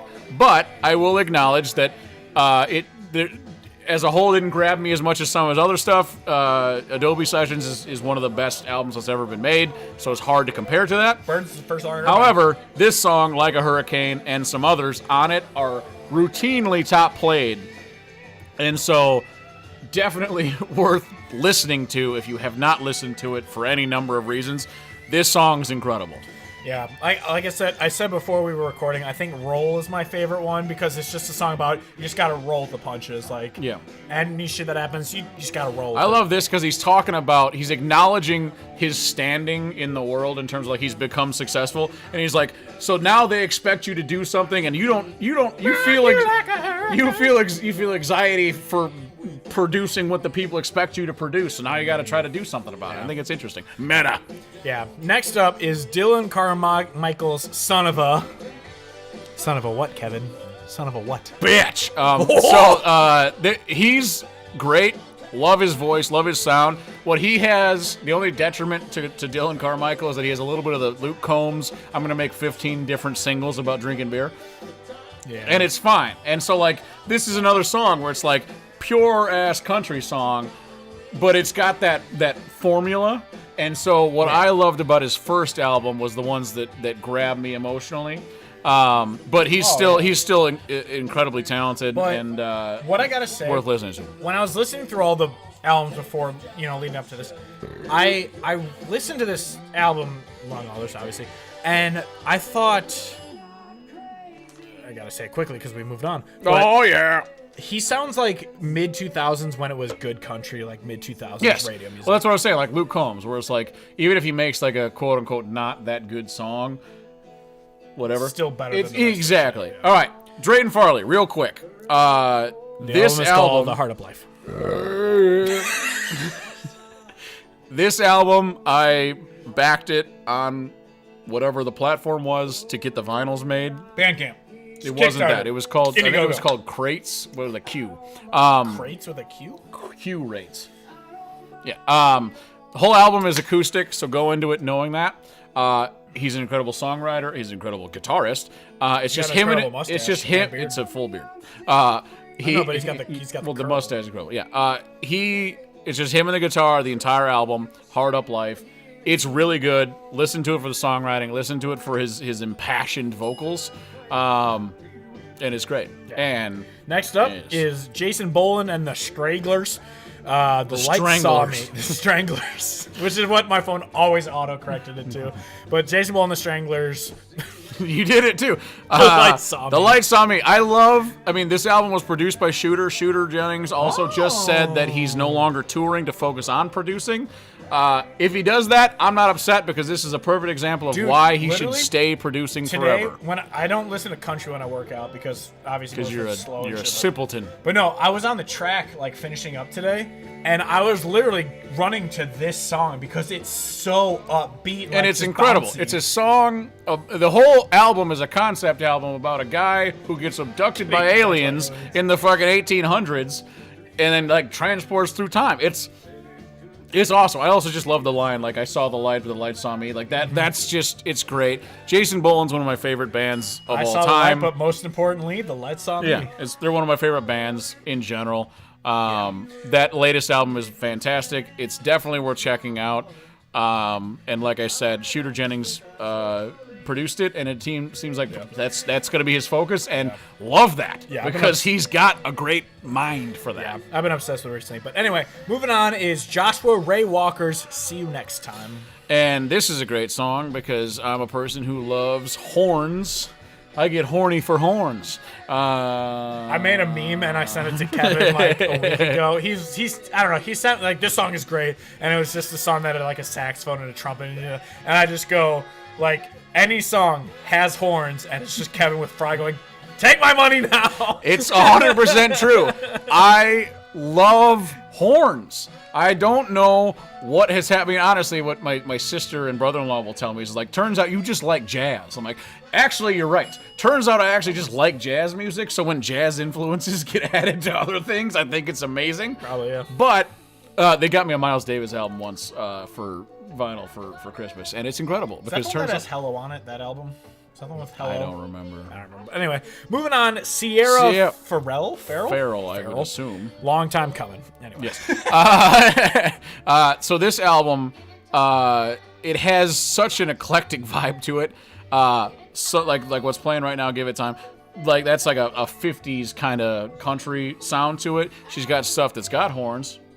That's kind of almost more like that Mexican vibe to it. She's got some straight up Americana sound to it. She's got a song that features Billy Strings. Billy Strings is incredible. I just cupped my titties. I think her album is it's on our honorable mentions for a reason. Worth checking out. It's got that more old school vibe to it overall. Yeah.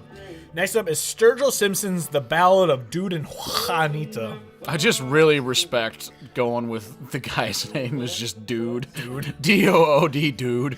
It's great. This one was such a shock to me because his previous one was that fucking heavy metal one, right? Well, yes, but he was also releasing his Cutting Grass albums.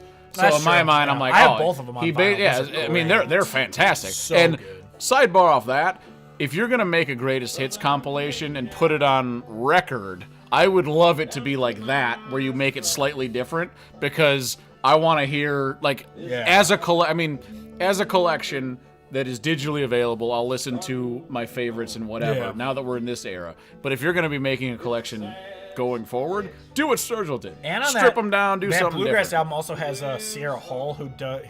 She's a mandolin player. She's great. But yeah, that's also. Anyway, and then finally for our honorable mentions is Taylor McCall's Black Powder Soda. All right, well, I got to really quick check where my vinyl is on this one to see if it's in my inbox. It's on the way. So this album, I kind of got into later on in the year. It came out last year, but I had Black Powder Soul, the song is playing right now, pop up on my daily mix or whatever the fuck when I was just like playing video games or something. And I'm like, oh, I am very interested in this sound. And his entire vibe, I'm going to say vibe too many times, but I'm going to connect with the children. I connect with the children by saying these stupid words. But I like his sound is incredible. It's got this grimy fucking rock bit to it. And also, I gotta say, this has got to be up there for one of the best album covers of all time. Just a zombie cowboy. Fucking incredible. Yes. So good. All right, so moving. Oh, wait, shit. I forgot. We had one more. You didn't put it in a deal. Yeah, I didn't write it down. Honorable mention also was Vincent Neil Emerson's. I don't know what the album was called. I think it's just self-titled. Is it self-titled? I don't know. Anyway, Vincent Neil Emerson, because we just kind of we didn't quickly put the list together, but we put the list together and we almost had it finalized. And he goes, fuck, I forgot Vincent Neil Emerson's really. Yeah, I mean, we're gonna talk about his. We talked about his live show. It was incredible. And it's like, oh fuck, we got to talk about this. Yeah. And this is a perfect example of like the recorded version of this, the Ballad of the Choctaw Apache, is great, but when he played it live, it had such a fucking, I don't know, it had such a sound to it that I would prefer whatever the fuck we heard there. It was just, it was incredible. I don't know how he had kind of like what I'm thinking of is the Charlie Daniels Band, Belle of the Woolly Swamp. Like he really hammered those chords when he did it. It was beautiful.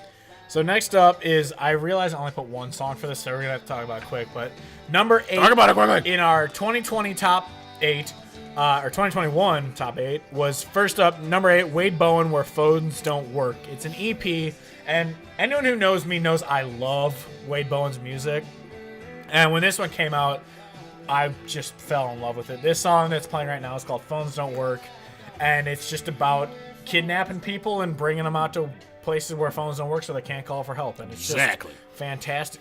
This is actually a perfect example of something that like I was unaware that it came out, and so I'm really glad that we're doing this, because I'm like, oh fuck, Wade Bowen had an album from EP, and it's great. Which is, I hate that Spotify, they list EPs in singles.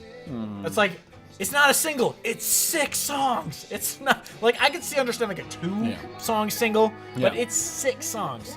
Anyway, moving on to number 7 is Morgan Wade's Reckless. Yeah, this album I got very into at the beginning of 21, for the whole year. I mean, it's a great album.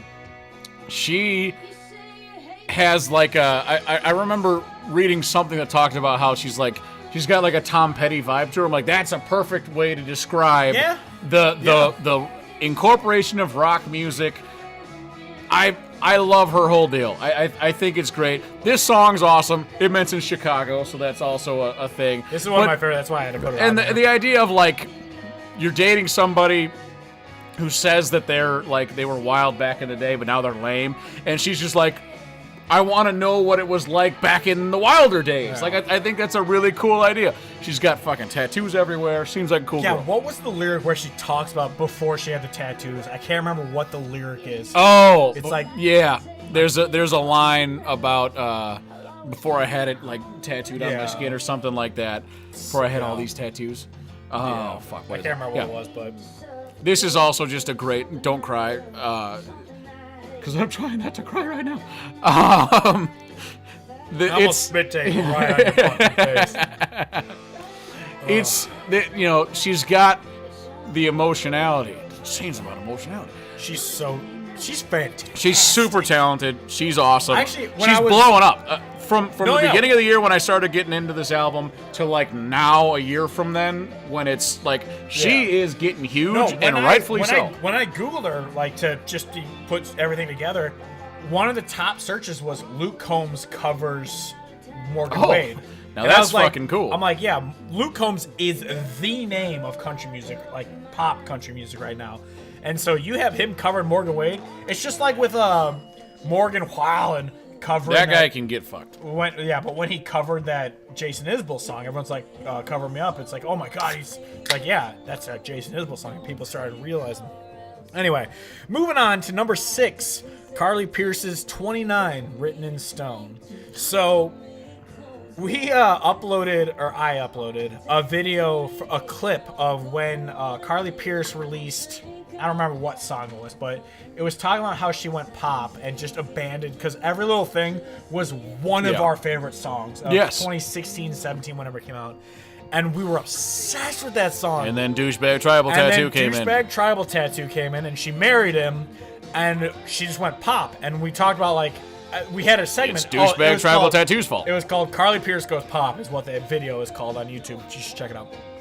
And, all these comments like, have you heard her most recent album? It's great. I'm like, yeah, it's amazing. We just haven't done the podcast in 2 years, so we don't know that. Yeah. And so, as sad as it is to say, she just had to get divorced to have good music again. But she did create. She created a beautiful album, and this was one of those where, like, for the ranking of our top lists, I was flip-flopping, snip, snap, snip between Carly Pearce's and Morgan Wade's, but I wanted to make sure I included Morgan Wade's because I'd listened to it probably because I know more. Because she was on your top 5, I'm pretty sure, of last year. Yeah. Maybe number 2, I can't remember. It was pretty high up there. Yeah, incredible. Yeah, her album was fantastic. I'm really happy that she's back. I guess is the best way to put it. No, yeah. She's fantastic. The one that the first song that played was called Day 1, and it's just a song about, like, at day 7, I'll feel better. At day 50, I'll see my ex and won't feel sad. Yeah, at day whatever, I'll go on a date. And it's just, but I just gotta get past day 1. Well, yeah, I mean, the name of the album, talking about the entire deal, 29, that's how old she is. Written in Stone, the fucking. And she has a song. I thought 29 was gonna be this thing. Anyway, moving on to number 5 is Cole Chaney's Mercy. And Ill Will Creek that's playing right now, I have been obsessed with ever since it was pre-released.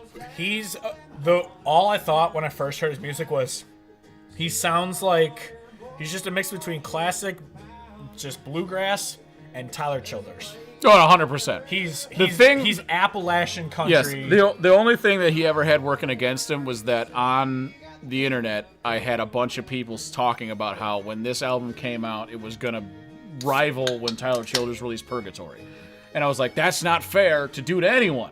Because Purgatory is one of the best albums that's ever been put out. And it grabbed Feathered me. Indians is one of the greatest country songs ever made. Grab me by the wiener. This album is fantastic, though. He's got this haunting, dark vibe to it that's so awesome. When I texted Kevin, I remember this one of his songs came on. And I was in the line at Raising Cane's because Raising Cane's is delicious. And I was sitting there in line, and I took a screenshot of my screen, sent it to Kevin. I took a screenshot of my screen. Who would have thought? And I sent it to Kevin. Amazing. I go, if you haven't listened to this album, listen to it because it's going to be on my top. And he goes, you think I haven't listened to Cole Chaney's Mercy? I was like, He goes, I told you about Ill Will Creek and how it's going to be awesome. I was like, It did make me laugh because I'm just like, I listened to this the day it came out and I was waiting for it to come out. And then it came out and I'm like, yep, listen. But I'm an idiot, so I forget things sometimes. Yeah, but sometimes it happens. But yeah, this album is, like I said, it's just Appalachian fucking traditional country. Moving on to number 4 is Austin Meade's Black Sheep. This is the album that I mentioned earlier that I had listened to and then not paid attention, apparently, because I was like, it was one song I like, but I don't know. It's so funny. Kevin texts me, goes, I've been obsessed with this song. He sends me Happier Alone featuring Koe Wetzel. And he goes, yeah, but his other stuff's just not that good, but this song is awesome. And one of his songs popped up on one of my playlists. And I said it to Kevin. I goes, what are you talking about? This song is great. And he goes, I got to give it another listen. He texts me like a day later. He goes, yeah, Drama's album's amazing. Yeah, every single song. I ended up having like half the album on my top of 21 playlists. And I was just like, I don't know what the fuck was going on with me when Kevin I first listened to it. Kevin just had a bad it. day when he listened to I it. guess. It is wild. But I'm glad that I gave it more listens. I have it on vinyl. It's incredible. It's not country. It's a rock album. It's a rock album. But it's got this like 80s rock vibe to it. Yeah, and we it's just see it a little bit because Cane by Knot is not country. Austin Meade and Koe Wetzel, none of those are country, but they're albums we like. So correct. Hey, we're the country hodgepodge. We're a random cluster of shit. Exactly. So. And we're in the country hodgepodging. Exactly. That one's for you, Raj. There you go. You better be watching. Anyway, yeah, but this is the song that Kevin sent me. That's by this is the one that doesn't feature Koe Wetzel, but to be honest, it's not really that different. It's the same song. Yeah. Slightly different second chorus. It's cool to have Koe because it's going to elevate his brand. Obviously, then Austin Meade was opening for him when we saw him. Yeah. So that's awesome. But yeah, this is one of those that I listened to a lot leading up to that concert. I usually make a playlist of like the bands that are playing, but this is one that I was just obsessed with up until then. But next up is at number 3 is John R. Miller's Depreciated. And so this album, my favorite of the year. It has all the pieces. It's got the songwriting that's beautiful, poignant. The sonically the vibe, I'm gonna keep saying vibe, is right up my alley. Valid, bruh. A little bit of electric guitar, a little bit of fiddle here and there, a lot of acoustic, kind of a little bit of jammy shit going on. This album came out over the summer, and once again to talk about driving to golf. When this came out, well, you golf like 7 times a week. Yeah, it was great. I would listen to this album constantly. Bought it on vinyl as soon as I could. Because it was my favorite of the year, and I would say that similarly to when Tyler Childers' Purgatory came out, this album grabbed me in the same way where I'm like, holy fuck, this album is not only beautiful, but it's got everything that I'm looking for. He's got an album before this that's also awesome. He's got a song called Red Eyes that has been one of my top played songs for a while. John R. Miller is the fucking guy. Yeah, so he's the fucking real deal. Leading up to this, I just kind of felt like we used to know every fucking album that came out. Well, not every. We missed some. We knew things. We knew a lot of albums, and so Kevin sent me. He goes like, "Oh, this one's in my top," and I hadn't heard it. And I listened to it, so it's like, holy fuck, this is so good. And like at the end of my workouts, I usually just kind of throw on like country while I'm walking on the treadmill, because you can listen to some country when you're just walking to cool down. And I don't remember which song came on, but one of his came on. I was like, this is so good. Why have I not heard this album before? He's incredible. Now I'm obsessed with it. Good. But next up is number 2 is Charles Wesley Godwin's How the Mighty Fall. And so like we said, when we saw him in concert, it's a top 5 concert for me, and I've been listening to this album non-stop pretty much since seeing him, because he's so good. Yeah, and it's unbelievable how good this guy is. This song's strong. Find another country song that uses Prefontaine as the fucking crux of it. A distance runner from the 70s. Like it's all the different pieces. You have the layers. That's the thing that I loved about Seneca Creek when it came out. It was the first song, Windmill Keep on Turning. It would start out, it kept building on itself. Ogres have layers. Ogres have layers. I think we've reached the point of the podcast where we've drank a bit. But honestly, I'm at 6. Yeah, you just keep going. I keep handing them to you. Just keep going. Anyway, but not moving on because we're still talking about. No, but Charles Wesley right now Godwin. is Jesse playing right Incredible. now, and this will be a top 5 song at the end of the year because this song is so good. It's beautiful. It's fucking beautiful. So I mean, we haven't really been talking individual songs. We've been doing albums as a whole, but Well, we've been doing everything. We're drunk. On the whole, this Preparation song, H so does he feel good. so he talked about so most people now are health conscious. He was off for a run, and he went under a bridge and he saw the spray paint everywhere, and he just saw, are you thinking of me like I'm thinking of you, or whatever is what it is.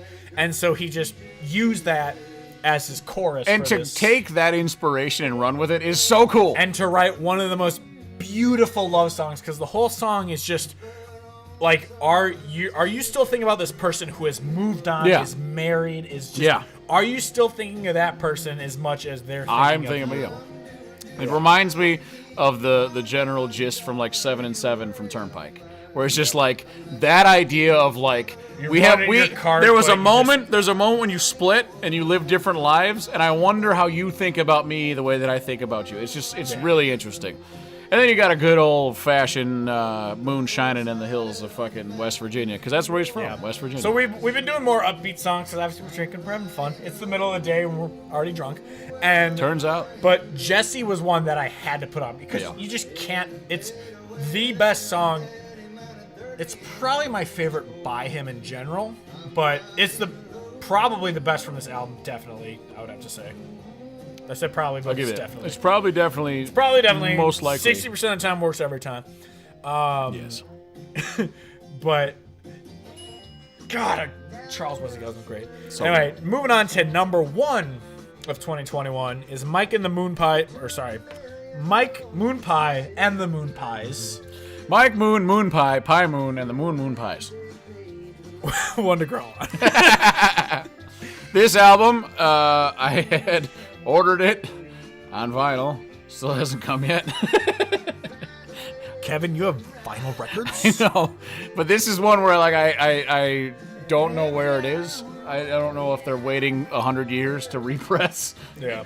But I tried to not sing any of the songs, and I made it to like the third from the last, and I started singing it. This album is incredible. It's really good.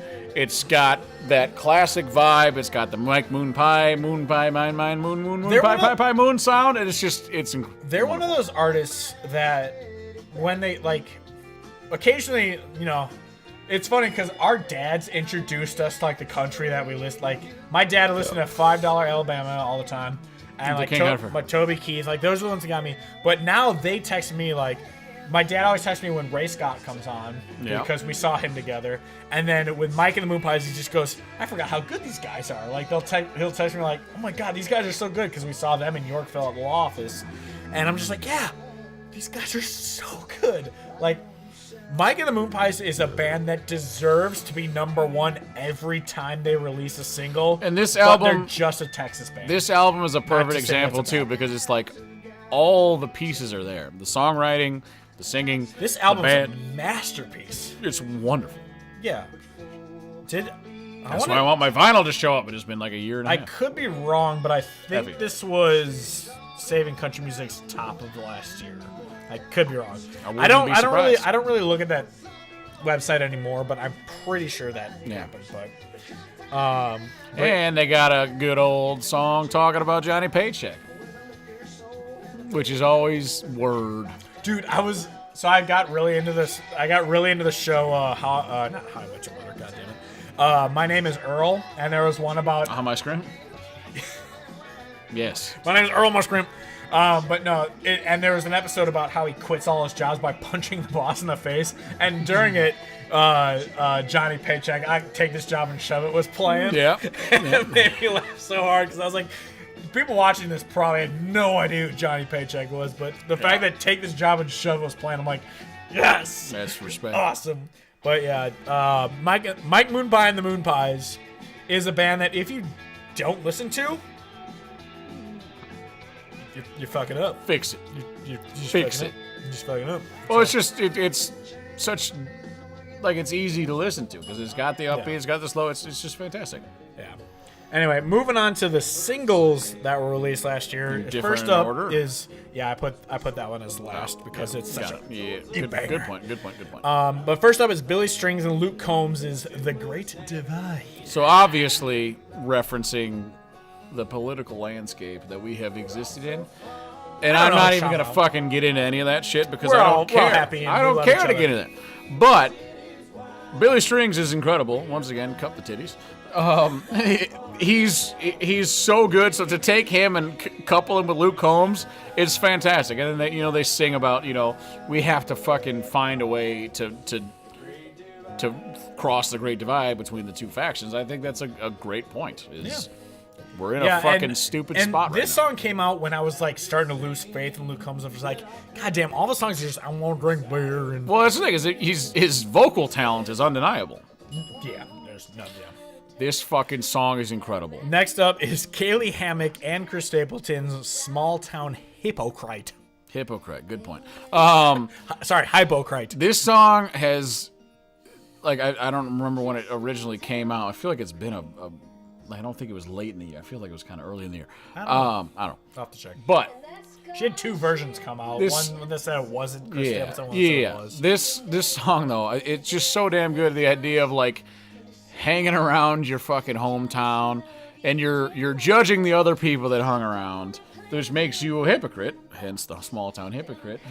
And then you're like, I don't know, but we're going to be different. And then all of a sudden your fucking deadbeat ass fucking boyfriend who works at the fucking Quick Mart, like, is a piece of shit. Ain't that some shit? Like, it's a beautiful song. I can't wait for her to have an album come out. I was gonna say this is an artist, but I don't know when it's coming. I had never heard of this artist before you sent me this song. I was like, God damn. It's one of those songs where, like, it's one of the best that came out. Yeah. Next up is Dalton Domino's Wasn't Her Own. But also I wanted to talk about Wannabe, but we'll talk about this one first. So Wasn't Her Own. So Dalton Domino, he's incredible. It's an interesting song because usually from the male perspective you get the songs about like deadbeat dad, fuck that guy. Yeah. But this is about the mom fucking shit up. Beer, please. But there's more. There's one. So he's talking about how, like, the shit that was taken from him in his childhood wasn't her own, wasn't hers to take from him, and it's like that's a profound statement about the condition of growing up with a shit situation. It's a song that I had listened to, and I was like, this is really beautiful. But then it just jams. But today was like the day I listened to it, and I really listened to the lyrics. This is like, this is heart-wrenching. Yes, and then it just starts jamming, which is hilarious. Yeah, because it takes the sadness and. And then finally, the single we want to talk about, which will be on his upcoming album, but still got to talk about it, is Alex Williams' Ain't Seen Nothing Yet. And this was my top played song of the year. Yeah. It's so good. Because this is, so his first album, he's a country guy with a little rock, kind of inspired in his music, but this was just straight country rock. Yes. And it's so good. And he's basically saying to people, like, all right, just wait. And I think it's talking about his new album about to come out. It's like, yeah. I mean, we heard the songs on this new album, and goddamn right. I remember we were sitting there watching, and after every song, Kevin just goes, when is the pre-order available? I need to buy it immediately. Kevin was just ready, like, I'm going to order this album. Just tell me when I can, and I'm gonna do it. So please, tell me when this fucking album comes live. But yeah. And that is the end. We did it. Of the Power Hour. I drank. You drank 1,000 beers. I drank, a handful. But God, it's awkward. Nice respect. It's crazy. Play some more music. Yeah, I know I will. All right, so I'm going to go. I also got to pee like so bad. It's incredible. All right, you go pee. I'm gonna get some music playing. All right. So what I'm going to do is I'm just gonna throw on a random playlist. It's going to be all the albums that we talked about / singles, and they're just going to shuffle, and we'll have that in the background while we talk. But Kevin's off to take a piss, but I mean, we got the numbers in front of us of who's joining us. Obviously, we ain't Rogan, but I thank everyone who's tuned in to watch us and our drunkenly wonderful return after COVID hit and all that shit happened in these last 2 years, and we're so happy to be back talking about country music rather than whatever stupid shit's going on in the world. God, and just over the last 2 years, how much music came out and how we missed being in the My dad just texted me Mike and the Moonpies. Mike Moonpie right, and the Dad. Moonpie Pie Moonpie. But yeah, it's so good to be back talking about country music because, like, for anyone who's tuned in or, like, even when we were 50 episodes in with 100 listeners, we would get messages like, oh, we found this person. I've been binging through the episodes, finding these people. And just the fact that we started this thing just wanting to talk about the music that we're fucking obsessed with. Like, when I've had exes when breaking up with me say, I listen to too much music. So, like, the fact that we love music that fucking much and that people want to tune in and listen to us talk about music is just fucking weird to me. It's cool. I really appreciate everybody. So we're really happy. But actually, shit, now that I think of it, before we move on, also, I want to really quickly talk about these 22 albums that came out. Yes. So please do. Let me throw... First, I'll throw on... Actually, I'm going to have you pick the song to play from the new album because you know the album more than me. So first up, there's 2 albums that we really want to talk about that have come out this year. Want me just to play it or just cue it? Yeah, just play it. All right. The first song that came out, or the first album that came out this year that we want to talk about is Dealin' Wheeler's... Dealin' Wheeler, huh? Did I say that? Yeah. I have some beer in my system. Dylan Wheeler's Times Are Changing.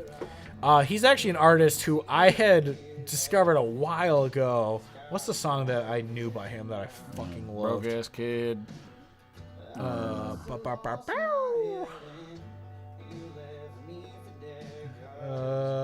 It's from Save You Now. Save Me. Yeah, Save You Now. Yeah. So Dylan Wheeler had an album come out here in 22. It's not country. It's same vein as Austin Meade, Cody West kind of sound. This is the one that I've come over and Kevin just has this fun. It's just always playing. Just playing. I am so obsessed with it. It's incredible. Dylan Wheeler. Yeah, and it's like the main theme from it is, heartbreak, a breakup and a heartbreak.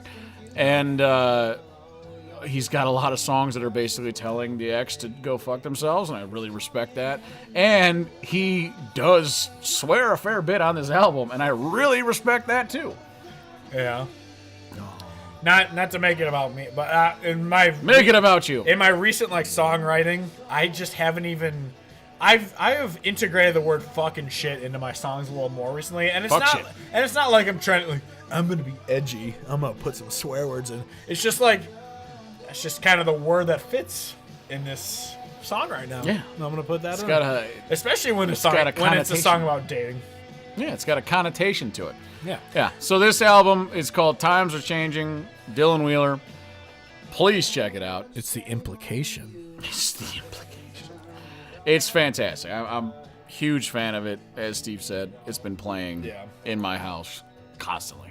Yeah, he's a fantastic artist, and you should definitely listen to Dylan Wheeler. Yeah, because that's the thing. The songs that I listened to by him leading up to this album, I was like, he's a very Cody West sounding. That's why I felt. Cody West, Austin Meade, that fucking vibe. I feel like a fucking idiot 30-year-old trying to connect with youths by saying vibe all the time. How do you do, fellow youths? How do you do, fellow kids? Fellow kids, that's it. And then, do you have anything else to say about that one? I mean, it's incredible. Please check it out. Yeah, definitely. It's very good. Oh, sorry, I'm shaking the camera. But then the other album I want to talk about that has been released this year that y'all should listen to is Dispatch to 16th Avenue by Muscadine Bloodline. I'm gonna throw that one on. They're a duo who if you know the song Porch Swing Angle the angle of the porch swing. Very important. God damn it.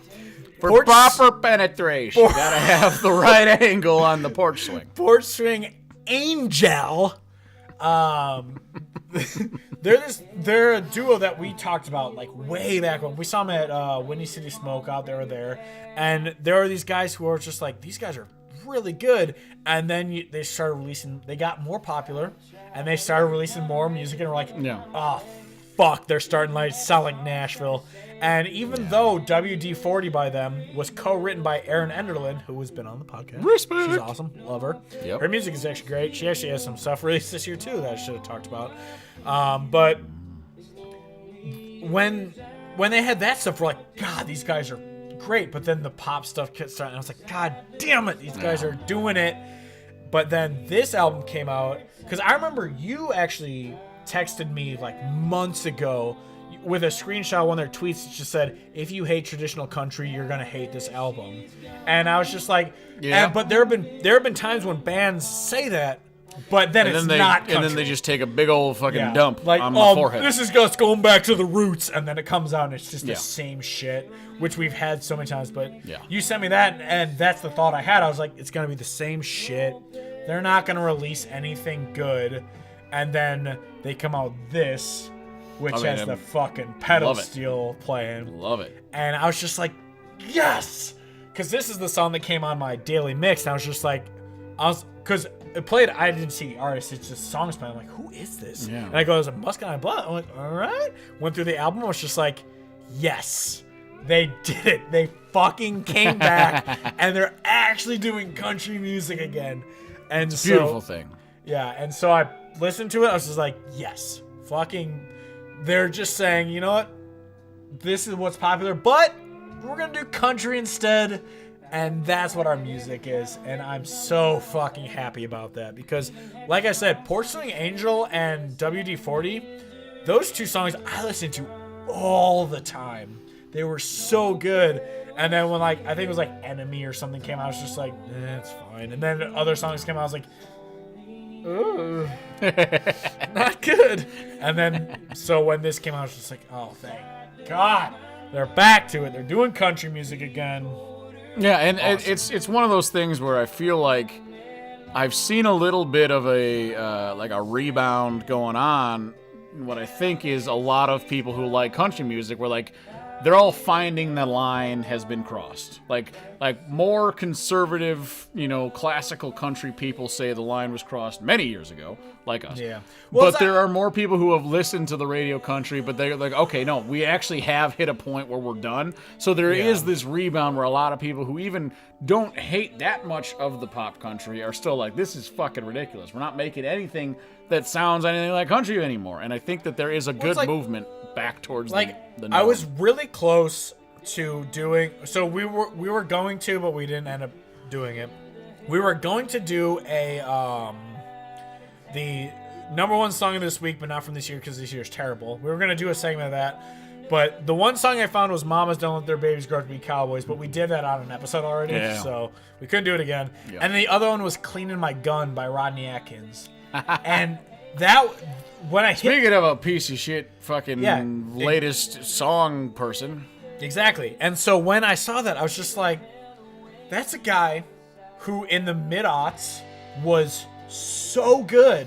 And he was a big deal. Yeah, and I was just like, but that music was considered pop to people who are like, country died with Waylon. It's like, shut up. Well, that's the other thing. Is people who think Garth Brooks ruined country music. It's Garth Brooks ruined country. Well, the whole outlaw movement ruined country because, if you only like the fucking original Hank, the rhinestones. Yeah, you only like the original Hank. Then anything that had a fucking drum in it was fucking terrible. It's oh yeah, dude. I remember when we saw goddamn, what was her name? Wheelhouse when they opened for. They're great. They're great. That was fantastic. But when we saw them open for Aaron Watson, they were talking. My dad and Doug. They always talk to people. We mentioned this earlier, yes. And my dad was talking to the band, and he bought all the albums on CD because it's my dad. And he bought it, and he looks at the band, and he buys them all, and they go, disregard the first one because we have drums on it. I'm like, I get it. I guess I get it with bluegrass because that's a specifically country. Bluegrass. Yeah, but who cares? It's drums. Yeah, there's a difference between that and just straight up being like Gucci strings, ride my whip. I'm more interested in what are you trying to say, exactly, and what are you trying to sound like. Yeah. And if your whole fucking deal is to be that fucking dickhead Backstreet Boys piece of shit, being like, I'm gonna disrupt country. It's just like, oh my yeah, God. you can take a shit in a fucking napkin and throw it at somebody, and that's gonna disrupt their day, but it doesn't mean that you've said anything profoundly. Dude, our rant on that was legend. Like I said, I've been editing all the old clips, putting them up on YouTube for everyone to watch. You just go youtube.com/countryhotchmuch. Do what he said. And just like, yeah, the fact that he was like, I just want to disrupt country. It's like, from what? Why do you want to disrupt sounding it? good? I want to disrupt country because they keep making things that require instruments, and I would like them to just be shitty instead. Yeah, it's, I don't get it, but yeah. Anyway, this is what's got on Bloodline, and they. Yeah, I gotta give this a full listen. Oh, because it's also I love sweet everything because it's one of those albums where every song leads into the next. Nice. So it's just one flowing song pretty much. And yeah, so Muscadine, Bloodline, if you haven't heard, I mean, they're not huge, but they're not like, I mean, they got a decent level of popularity for sure. I would assume they're probably a top 40 like radio type band, think so. But I don't think they have like a number one hit or anything, but yeah, you should definitely like see that just transition to the next song and they start adding a little bit of yeah. So sorry, this random just popped into my brain. Be prepared for. Be prepared. That's Lion King reference. Our weekly Lion King Be reference. prepared for when Joshua Hedley's new album comes out, because he's had 2 singles come out so far, and they are stone cold 90s country fucking legendary kind of songs. So his original album, Mr. Jukebox, was just like that old like school 50s, yes. 60s country. This new album apparently is going to just be like full 90s country, and his songs that have come out as pre-release so far have been incredible. I gotta say, I was dying when Joshua Hedley was like, oh, what song is covered on this new album? And I just wrote Applebees song, and he replied, blocked. Yeah, and thank God, because fuck that shit. Fuck it. Fuck it to the end of the earth. Joshua Hedley, listen to his music. It's so good. Yes. So good. Yeah. My dad texted me saying, you can put lipstick on a pig and it's still a pig. It's true. Profound. Polish a turd, still a turd. But yeah, so Muscadine, Dylan Weiler. Correct. Yeah. But yeah. I don't know what else. And just listen to music, man. Just check shit out, because you never know what you're gonna find. But yeah, don't let the radio tell you. Don't let the radio tell you what country. I do gotta say, like, I mean, we didn't have 1,000 fucking viewers or anything today, but way more than I thought we would have. Yeah, we did. We peaked at what, 7? I don't know, but that's still a fucking. But anyway, I'm just happy that people still crave good country music, because like we said, when we started this podcast in 2017, because we literally wanted to tell our friends this is who you should listen to. Yeah. Like, that's literally why we started it. And our friends didn't listen. No, and they then did not. Somehow we gained a following. We didn't have a huge following or anything, but we had a following. And we just, like, the amount of times I got emails or whatever, like, hey, I'm from Country X, and you introduced me to Jamie Lynn Wilson. You introduced me to Shane Smith. Like, I think Choate said, like, you introduced me to Shane Smith. Like, that, like we said, our goal of the podcast was to introduce one person to one artist. That's all we wanted to do. Yeah. And we accomplished that, and now we're going to kill ourselves. So, wait, what?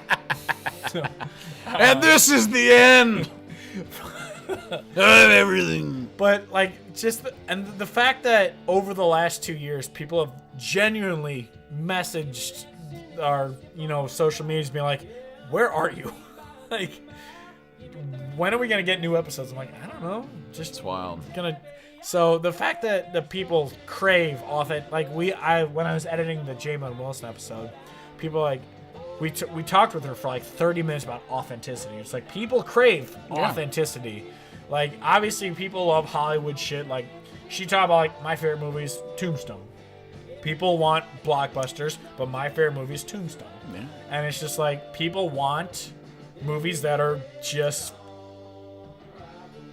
just what they want. Like, and it's the same with country music. I don't know. I'm rambling. Anyway, ramble on. Ramble on. But sing that song. Yeah, I don't know. I don't have anything else to say, really. I'm gonna drink some more alcohols today. I'm just gonna say thank you. That's it. No, yeah. It's just the fact that, like, we probably would have done this anyway, but if the fact that people legitimately were like, are you guys gonna do it again? Are you guys dead? Yeah, are you guys still alive? Kevin was in a coma for the last 2 years because that's the reason. He had a COVID coma. He just COVID got him. A covoma. COVID. But anyway, yeah, I don't know. I got nothing else to say, but I just thank you for anyone who listens. The fact that we had anyone listen to our podcast over the last 4 or 5 years. The fact that I've put our podcast up on YouTube and we already have followers of the channel for stuff that's up to 5 years old already is insane to me. But yeah, I don't know. Thank you to everyone who listens. Yeah. Thank you all. Appreciate you. Have a good rest of your fucking day, night, weekend, whenever you're listening to this. Yeah. Fucking A. Yeah. We love you. And until next time, hopefully we can do this again soon. I don't know. We'll see. We're busy boys, but we'll see. But yeah, up until next time, we'll be talking about Sam Hunt and his greatness. My name is Steve Hodge. As always, joined by Kevin Hodge saying goodbye, good night, and good Charlotte. Yeah.